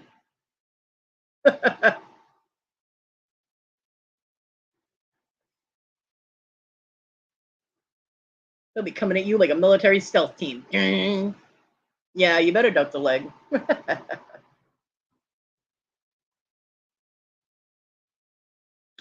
I'll tell you, you know what my leg is used for right now? Right now it's about 3 feet away from me. I have my webcam sitting in it. So I always know where the webcam is. Nothing, Michael. Not talking about a thing. Who are you talking to while you're in my chat?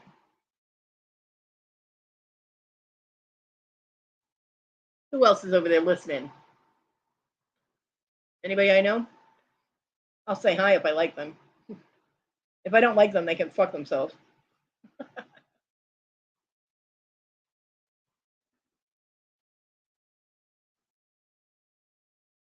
Savannah. Oh, well, then I don't know them. But hi. Wendy was on here last time I was live on Wednesday. She was on. Tina, how the fuck are ya? Love you, girl.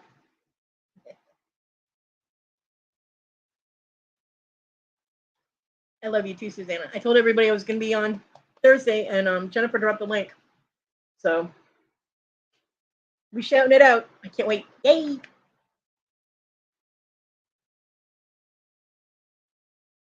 So you're listening to me at work. I am not work listening material. You know that. Although you're a mechanic, so maybe. Michael, you know I'm one of those people you don't put on speakerphone now.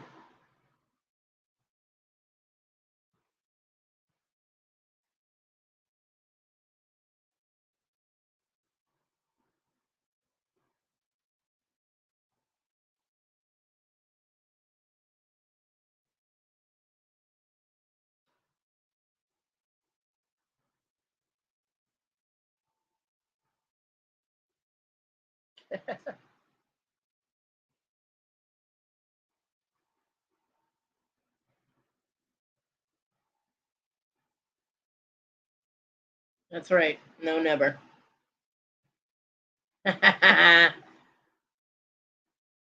Is it lab or is it Memorex? Where are you guys going, Susanna? Where are you traveling around to? You making Tina go to yard sales again? You know, all she wants to do is go to the fucking market. How come you can't let the girl just go to the market?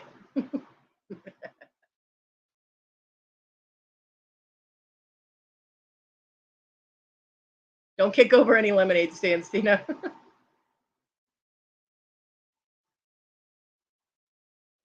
But find them so that they'll ask Susanna if she wants some lemonade.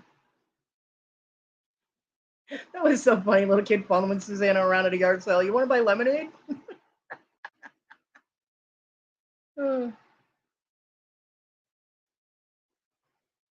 Stop laughing and tell me where you're going. Nosy.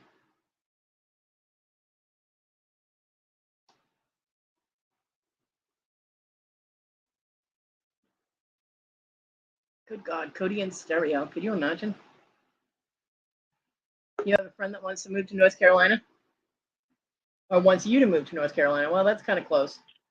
My Susanna, my Tina. Hello, good morning. Good morning. How are you? I'm good. How are you? Good. Why isn't it coming to the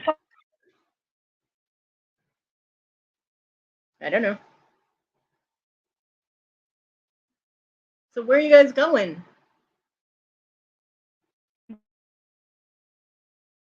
Now I can't hear you.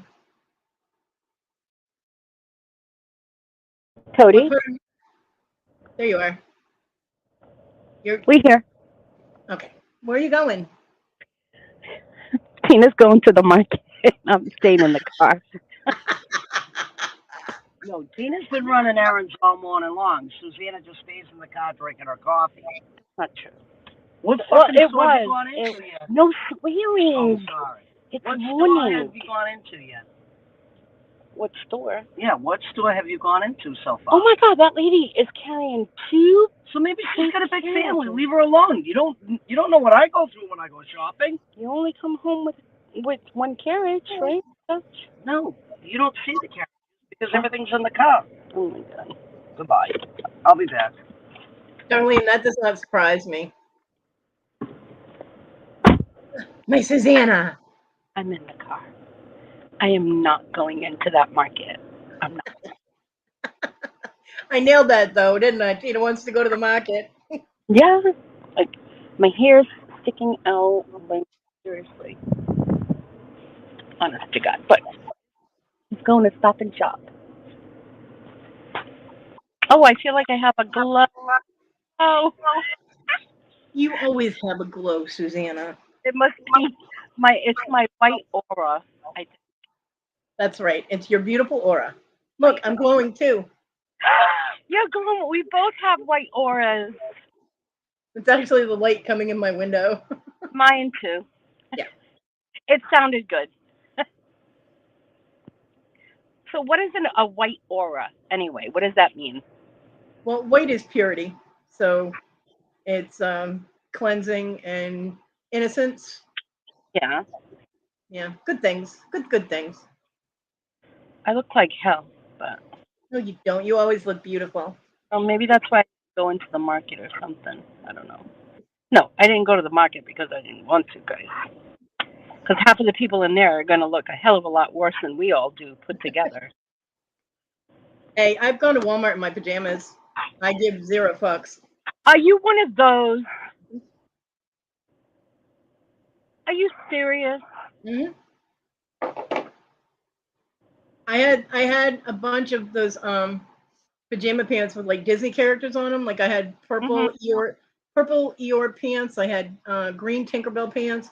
And so what I do is I get like either a black tank top or a tank top that would match the pants, and I just go to Walmart. I'm like, screw it, they're cute pants. I'm wearing them out. I dress for comfort. I give 0. I don't give a fuck. I don't care.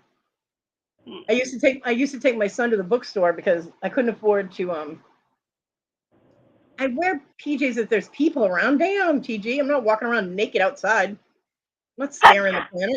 Woo! Sorry. But I couldn't afford to buy my son books because books got really expensive. Oh yeah. And I didn't have a library card at the time, so I would take him to the bookstore and we'd be there for like 3 hours while he was reading his anime books. Uh-huh. So he'd plant himself on the floor. This bookstore didn't care. They had chairs and people would sit in there and read and all that. Yeah. Bless you. So I'd take him to the bookstore and he'd sit in the aisle with all the anime books. Yeah. And just read, you know. So I'd wander around. I used to wear my pajama pants there all the time. They're comfortable.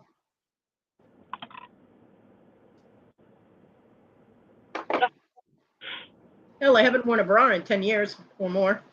Hey, the only time I ever wear a bra is when I go out, and that's I can't take bras. I hate bras, man.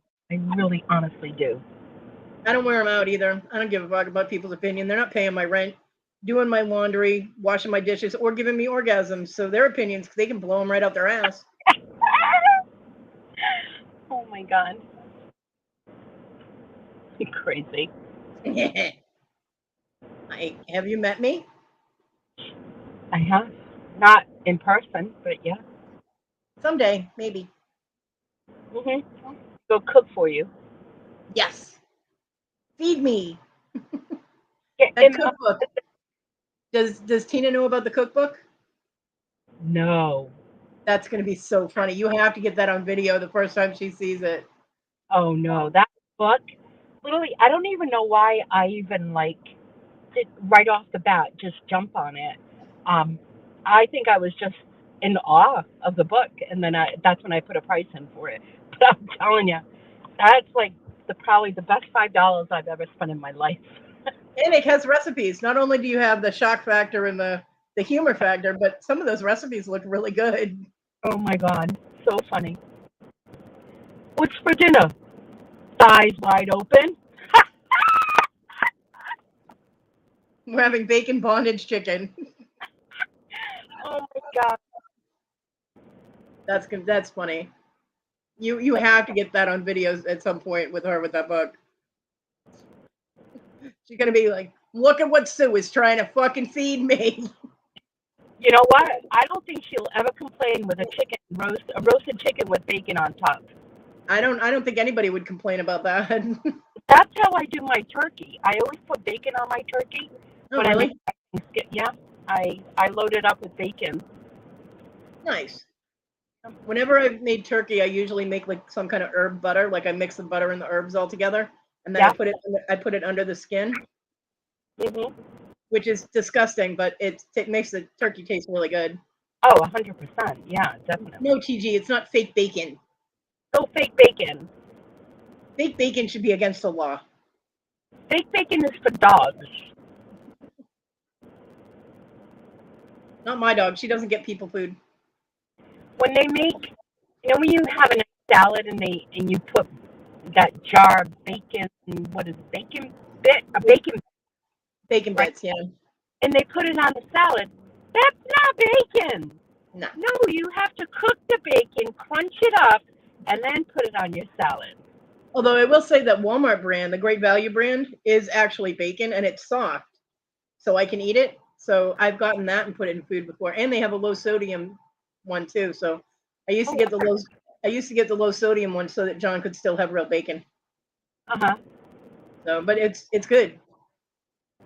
See, there's some stuff I can eat generic and I have no problem with it, and there's other stuff I'm like, oh hell no. Mm-mm. No. Mm-mm. Like my cheese, I can't do generic cheese. Walmart brand it doesn't have any flavor. You know. Oh, cheese. Fuck you, macaroni and cheese, Susanna. Oh, eating my craft barrel. Oh my, and eating it like a cave woman. That was so funny. No, that's my good cheese. It's for macaroni and cheese. Fuck you, macaroni and cheese. That's a classic. I will never ever forget that. I laughed so hard when she said that. I love Tina. I do. I can't see the chat, so I don't know what people are saying. So it's not that I'm not paying attention to you guys. They're saying they hate fake bacon. Dibble said fakin'. Bacon, right? And I love food. Fake bacon is nasty. Yeah, people are hardcore about their bacon, man. Whew. Oh yeah. See, that's one of the things. That's like an extra something that I can't ask my mom to get for me, because regular bacon that you cook in a pan, I'd be able to cook it, but it's expensive and it's extra. It's not a necessity, you know. When I plan my meals out, I have to think what's a necessary thing for the meal, and unless the recipe calls for bacon and absolutely needs it, I can't do that. So there is. I don't know if anyone has ever had cured bacon. yeah. Okay, so with cured bacon, I usually I cook this meal. It's like beef bolognese. Mm-hmm. So, but I cook it in a clay pot. Okay, and this is like the Portuguese way to do it, and then it's the same, basically the same recipe, but I do the layer of the onions, and then I do a layer of like bay leaf, and then I do a layer of the cured bacon. I chop it up and then put the meat, and then I'll do that constantly all the way up to the top, and then I'll use like the allspice in there, and then I just pour like a whole bottle of wine in it, you know, and it's like a bottle and a half of wine. But man, the cured bacon in that, Yeah. so damn good. It makes that dish pop, boom, delicious. Nice. You can't See, use I watch Gordon Ramsay all the time, and he has these shows where he's at home, right? So he does his cooking shows from home, and he's like, he did one that he's like, just your basic things that are sitting around your house, and I'm looking at the stuff he's using, and I'm like, that is not in my house. What are you talking about? because he has all these like fancy spices. He's a fucking chef. Of course he's gonna have all that stuff in his house. I'm like, and everything includes wine, and I'm like, I don't drink wine. I do not have wine in my house, and I can't afford it. So yeah, there's the drinking. Like I have the drinking wine that when people come over, my kids or whatever, and daughter-in-laws and son-in-law, they like their specific wines. But I have my cooking wine, which is a cheap ass wine. yeah, I'm talking like $4.99 a bottle, $5.99 most. I would pay for cooking wine. yeah. But it can't be labeled cooking wine. I don't like cooking wine. I like certain wines, the cheap wines, but not cooking wine. Cooking wine is diluted. Yeah. Yeah, but I mean, he's got all these things he'll put in recipes like rice wine vinegar. Yeah. And I'm like, I do not have this. I have vinegar, but I don't have rice wine. But I don't have, unless I am making a recipe, because when I try a new recipe, the first time I follow the recipe exactly. Mm-hmm. After that, I'm just like, I don't measure. I'll just put what I want in it and add and subtract and whatever. But unless something calls for specific ingredients, I don't have those ingredients sitting in my house. Yeah. Okay. See, it wasn't even a full carriage. It was only 3 things. Oh, no, wait. He's putting more stuff back. He's not done yet, Susanna. Oh, it's the water. Well, the water is on sale at Stop and Shop. We don't usually come to Stop and Shop. We go to Shores, but the water was on sale at Stop and Shop. It was 3 for, I think, 9 something. Nice. And at Shores, they were like $4 for 24 pack. Yeah. So, no, okay, let's go to Stop and Shop and get the water. Right. No, I agree. If you get a good deal like that, go where the deal is. The only time I wouldn't do that is if it costs more in gas to get there than it would if I just paid that extra $1, But other than that, yeah. Bobby said her all-time favorite pizza is Italian sausage, mozzarella cheese, mushrooms, green peppers, black olives, tomato sauce on a puffy crust. On a what? Puffy, like poofy. Oh, yeah. The pizza that I was getting, which is like pizza crack, man, it was so good. And it was from Domino's Pizza, but I make the build your own. It had the garlic sauce on it, like the white sauce. Yep. It's a garlic parmesan sauce. And then I had the chicken, roasted chicken, mushrooms, red peppers, and sometimes I put spinach on it. So good. It's so good. I like spinach on my pizza too. Yeah. Hi, Michael. Michael's in there going, wow, nice to see you, wifey. LOL. Hi, Michael. Yeah, Bobby, it's really, really good. Bobby's here, Booby. Booby. Yep. Booby. Hi, Tina. Hello. Hey, how the fuck are you? Fucking fantastic. Can you see? I can see her. Oh, can she see you? Can you see Tina? Yep. Okay. Here you go. No, it's better to look at you than me. No, I don't want to be looked at anymore. Oh, man. I'm not doing that. I can't take it no more. Oh, shut. Please. Can we go to a yard sale? No. You want to go to fucking yard sales? I don't want to go to a yard because I know you're going to say let's go in the back of our yard because there's nothing there. Tina doesn't want to go to no fucking yard sales. No yard sales today. Sorry. No yard sales. No. I got to go home and cook anyway because it's my son's. We're doing his birthday today.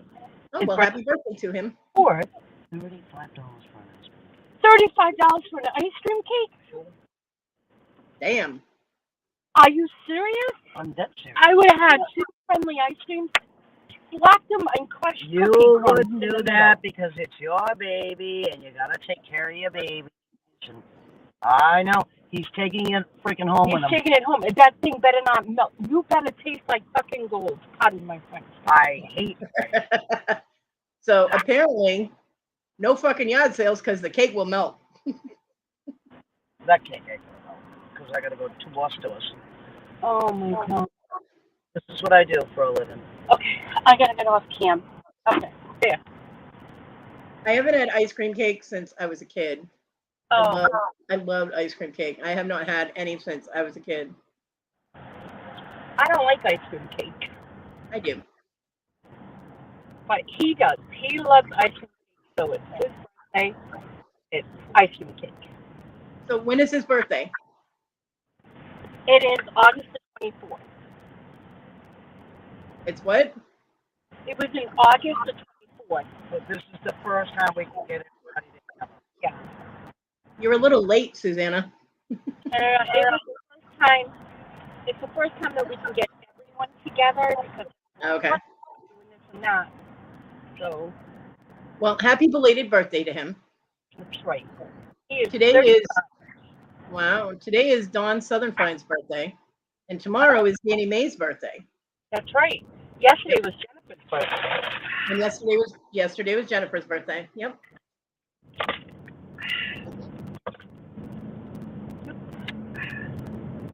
That was good. 9 months ago was a busy month for some people's parents. Apparently so. Bobby, don't let her fool you. She eats meat. TG absolutely eats meat. She cheats. She says she's a vegetarian. She's not.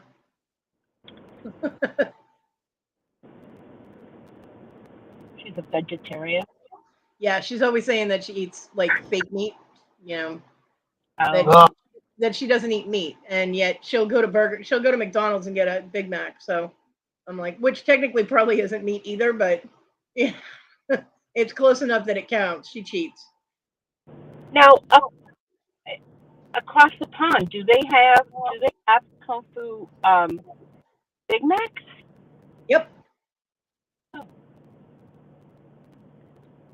We don't even have them here. Oh, did you say tofu Big Macs? No, McDonald's won't serve that, but she's a half veggie. Yeah, okay, you're a half something. Yeah, no, but they have McDonald's, so. She wouldn't want to come to our house today. Oh no. I do. The amount of meat that we have today, oh my God. I can't. Every category is covered. Nice. Chicken, pork, No, there's no snappy no hot dogs. snappy hot dogs, No snappy squirting hot dogs. That's for sure. hamburgers, steak, everything's covered. So this is one day that Tina does not have to ask what's for dinner. Nope. I've been preparing for this. My kids used to do that every day. They'd be like, "What's for dinner?" I'm like, "Food, and you will eat it or you will go hungry." What is a snappy hot dog? Is that like a hot dog that you dress up real nice?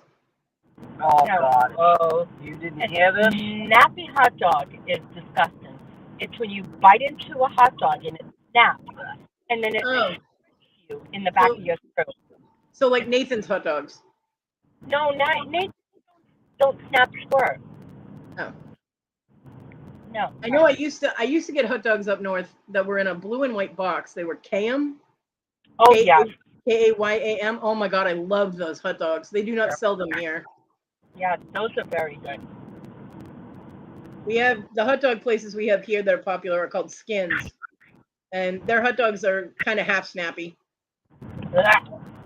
I made the mistake once of ordering chili dogs, like because John was going. He was like, "I want to get Skins for dinner." I'm like, "Okay," and I was like, "I'll take chili dogs." Now up north, when you get a chili dog, it's a hot dog with chili on it.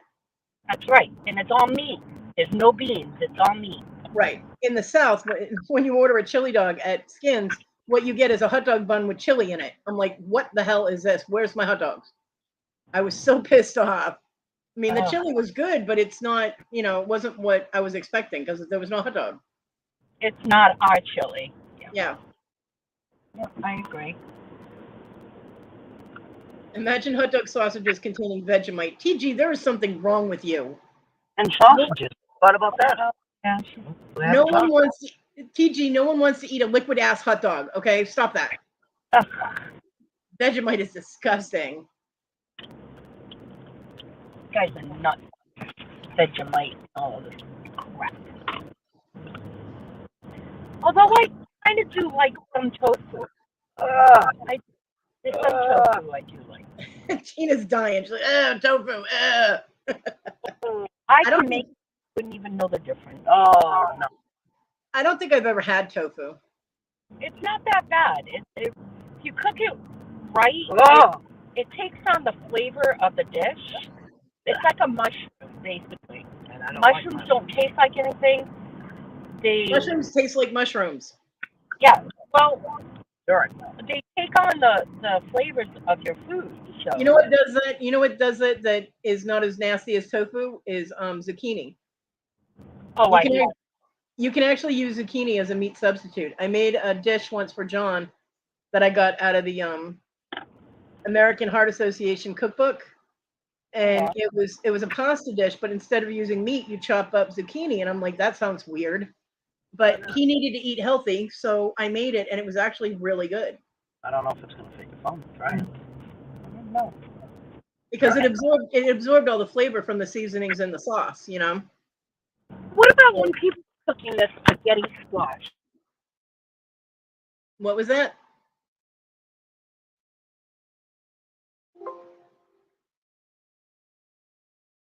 Yeah, I agree, Iris. Zucchini is yummy if it's cooked right. Like in chocolate zucchini bread, it's delicious. But it's nasty if they cook it wrong. And Dibbles said togu. Where are all your changing? No. It's probably all in your truck. You know, if you can't, everything's in my truck. It is, because you put everything in there. Well, I hope you guys have an enjoyable dinner, especially Tina with all that meat. Absolutely. Me too. Alrighty, guys. I love you, Susanna. I love you, Tina. We'll be in the chat, definitely. Guys, okay. In the chat. Okay. I love when they come on. They're so funny. Ew, no. Mayonnaise is awesome. Togu, not so much. I'll pass on togu. Blech. Mayonnaise is delicious.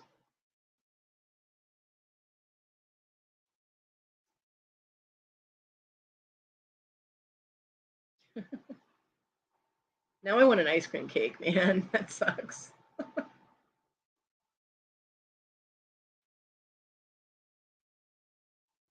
Although it would have to be a small one. I have 2 pints of ice cream sitting in my freezer that's been there. It's probably gone bad at this point.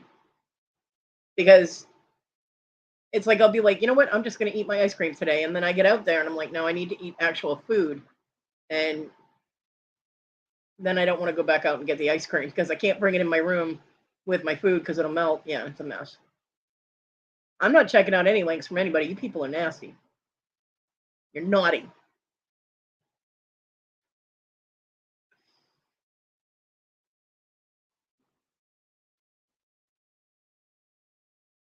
I make a macaroni salad that I can't eat now. Well, I could eat it, but not really.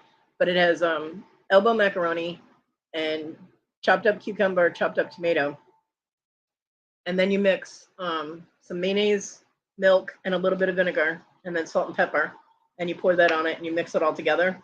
It is so good. Oh, it was an ice cream sandwich cake? Okay. You are not an angel. Stop lying in my chat. Well, see, it would still be naughty because I want ice cream now. But I had a chef ask me for my recipe, and I bribed him. I had him bring me lobster tails, and I gave him the recipe because he kept coming to my house and eating all my pasta salad. I'd be like, "Damn, Andrew." He'd be like, "Well, if you give me the recipe, I can make it myself." And I'm like, "You're looking at what you're eating." And he was like, "Yeah, but I don't know the mayonnaise mixture." And I was like, "I don't measure." So, but yeah, he worked at a hotel, and they got the packs of frozen lobster tails. Each pack had like 5 lobster tails in it. So he brought me over like a dozen of them in exchange for my recipe. I was like, hell yeah. Oh, I love lobster. Now I want lobster. Fuck. I love lobster. Lobster with drawn butter. Yeah, she's dropping naughty food. Makes you fat.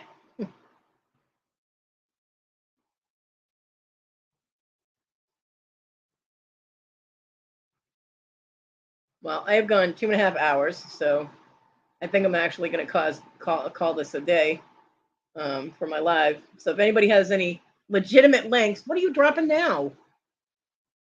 Damn, Dibble, usually for links, you just put your boobs in the chat.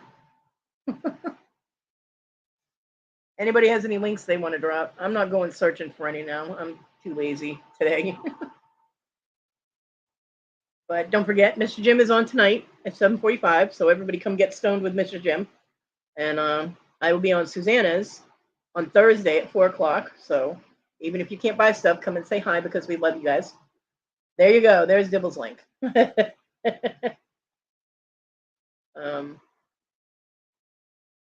And I'm sure there's all kinds of other stuff going on YouTube today. There always is. Let's see if there's anything live right now. Doop, doop, doop, doop, doop. Nope, nothing. Okay, let's see. Picky Nikki has an auction scheduled for 5 o'clock tonight. Her Hey Y'all Last Call auction. And it's always fun in there. Nikki's auctions are fun. So that's the only thing I see scheduled. Okay.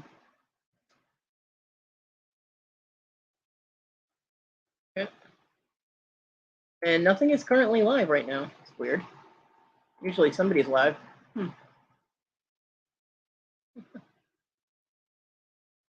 Yay, and there's Darlene's channel. And seriously, go check out Darlene's artwork and her video that she did on her bead pictures. They are absolutely gorgeous, and she's so talented.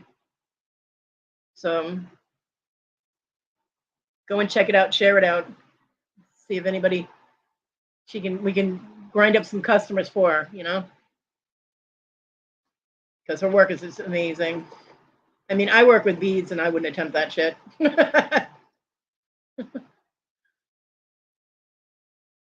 And she has to draw things before she does them, so she's very artistic.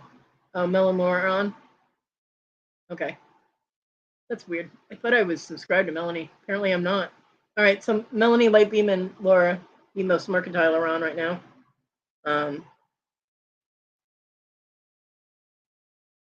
Yep, Dibble got one of her pictures. She can't wait. She's so excited. Well, even if you don't do an actual unboxing of you taking it out of the package and stuff, Dibble, you should do a short video like you do with your ducks and your dragonflies and show people. Look at my picture, you know? Yeah, definitely. Absolutely. We have so many talented people. I mean, Irene does her wood burning and her paper crafts and all kinds of crafts, and she's so talented. And her work is just amazing. I love her wood burning. Pyrography is something that I haven't attempted, and I can't take on any more projects to try and get the equipment and do stuff like that. But I was going to, and John was going to at one point, but we just never got around to it. We had too many other things that we were doing. Because, see, my beading adventure started with just simple stringing beads, right? I was making very simple strung necklaces. I've shown some of them. And then that morphed into bead weaving. And then I was doing some macrame jewelry. And I was buying the polymer clay beads for that. And then I found a book that showed you how to make the polymer clay beads. And I was like, well, shit, why am I buying them when I can make them and have the colors and patterns that I want? So I learned how to do that. So then I was doing polymer clay beads, and that morphed into me doing little polymer clay sculptures, of which I only have one. I have my little fairy that I made. And yeah, it just, everything leads to something else with me. So I had to finally, after I was like, ooh, soldering, metal stamping, I can do that. I spent a crap ton of money on that. I was like, okay, no more. I can't, you know, I can actually combine everything if I had polymer clay, but I don't. I still have all the equipment to work with it, but I don't have the clay. But I can actually, at some point in time, combine the metal stamping, the soldering with the beading, and all of that. So at some point I could actually combine them all. So they all work together, but pyrography wouldn't fit into that unless I did really tiny things and turned them into pendants or something. Oh, really, Darlene? That's cool. I love that picture too. It looks really cool behind her. The last time I bought polymer clay, it was about $2.50 for a little square of polymer clay. I was buying the Fimo clay,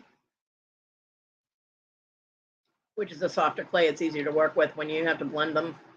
I don't know how much they are now. I could do a Google search and check, but I had probably about $300 worth of polymer clay that got stuck in a storage unit for 5 years, and it was not a temperature controlled storage unit. So when I did get all that stuff out of the storage unit, I had multiple $100s worth of very colorful bricks, because it basically baked in the storage unit, so that was unusable.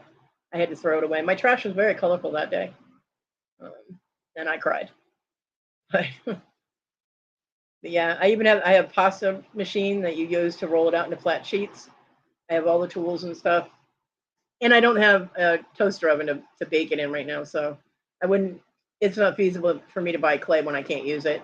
That would just be money sitting on a shelf somewhere, and I have enough of that, so.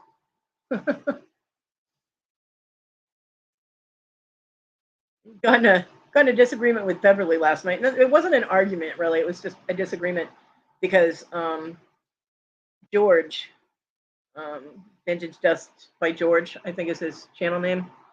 He showed, I wanted this so bad. Wes got it though, so that's okay. It's an actual bear claw from a Maine bear. And the woman who made the necklace did bead weaving around the top of it as like a bail, and then did a seed bead, chain for it, necklace for it. And he had said they were seed beads, and Beverly was like, no, those are delicas. And I'm like, delicas are still seed beads. And she's like, no, they're not. I'm like, yeah, they are. Because they were 11-aught delica beads that she used for the bead weaving. It's still a seed bead. It's just a delica. Darlene knows what I'm talking about. Because you have the seed beads that have the rounded edges, and then you have seed beads that are like in a tube form. They're called a cylinder seed bead. And that's the ones that you weave together, and it looks like fabric. And but there's still a seed bead. Anything under a size 6, I believe, is considered a seed bead. So yeah, those. And when I say under a 6, they go up in number as they get smaller. So you have 6, which are, I think 6s are pony beads, I think. And then you have 8s, you have 10s, you have 11s. No, you have 11s and you have 10s. And then you go down to like 15s and 13s, and those are minuscule. You need a magnifying glass to work with 15s and 16s. I have some, and they are like little tiny colored dots. You can't find a hole on those suckers unless you have magnifying glass. So I mean, I personally usually work with 11-aught. I do have those tiny ones though that I use for my like edging work. Like if I do a peacock, you do the 3 beads that makes like a little triangle. I'll sometimes use the 15s for that. 11, 12, yeah. But yeah, they're still C beads. I actually have my delicas and my Tohos, which they're pretty much the same bead, but I have them in separate containers because I'm anal like that. So I have like one of those big plastic flat things that did have little separate containers that go in them. Like it was a storage box for those little containers. I took all those little containers out and I put my seed beads in those. I have 2 of them, and one of them has my delicas in it, and the other has my Toho beads. So, because my delicas I had to order online, and my Tohos I bought at Hobby Lobby and Michael's. So yeah, I miss bead weaving. If I could work with thread in my room and not get attacked by my cats, I would probably bead while I was on the computer. Good night, Iris. Sweet dreams. So I will see you guys around the tube. Around the tube. I will be at Mr. Jim's tonight. Depending on how tired I am, depends on when I get there. Sometimes I sleep through the beginning part of his show. But I will be there at some point. And I will see you guys around the tube. I hope everybody has a great day and a great weekend. And just remember to be careful, but if you can't be careful, don't blame it on me. Because I was not there to enjoy it. And if I can't have the fun, it's not getting named after me. I love you guys. I will talk to you later. Have a wonderful day.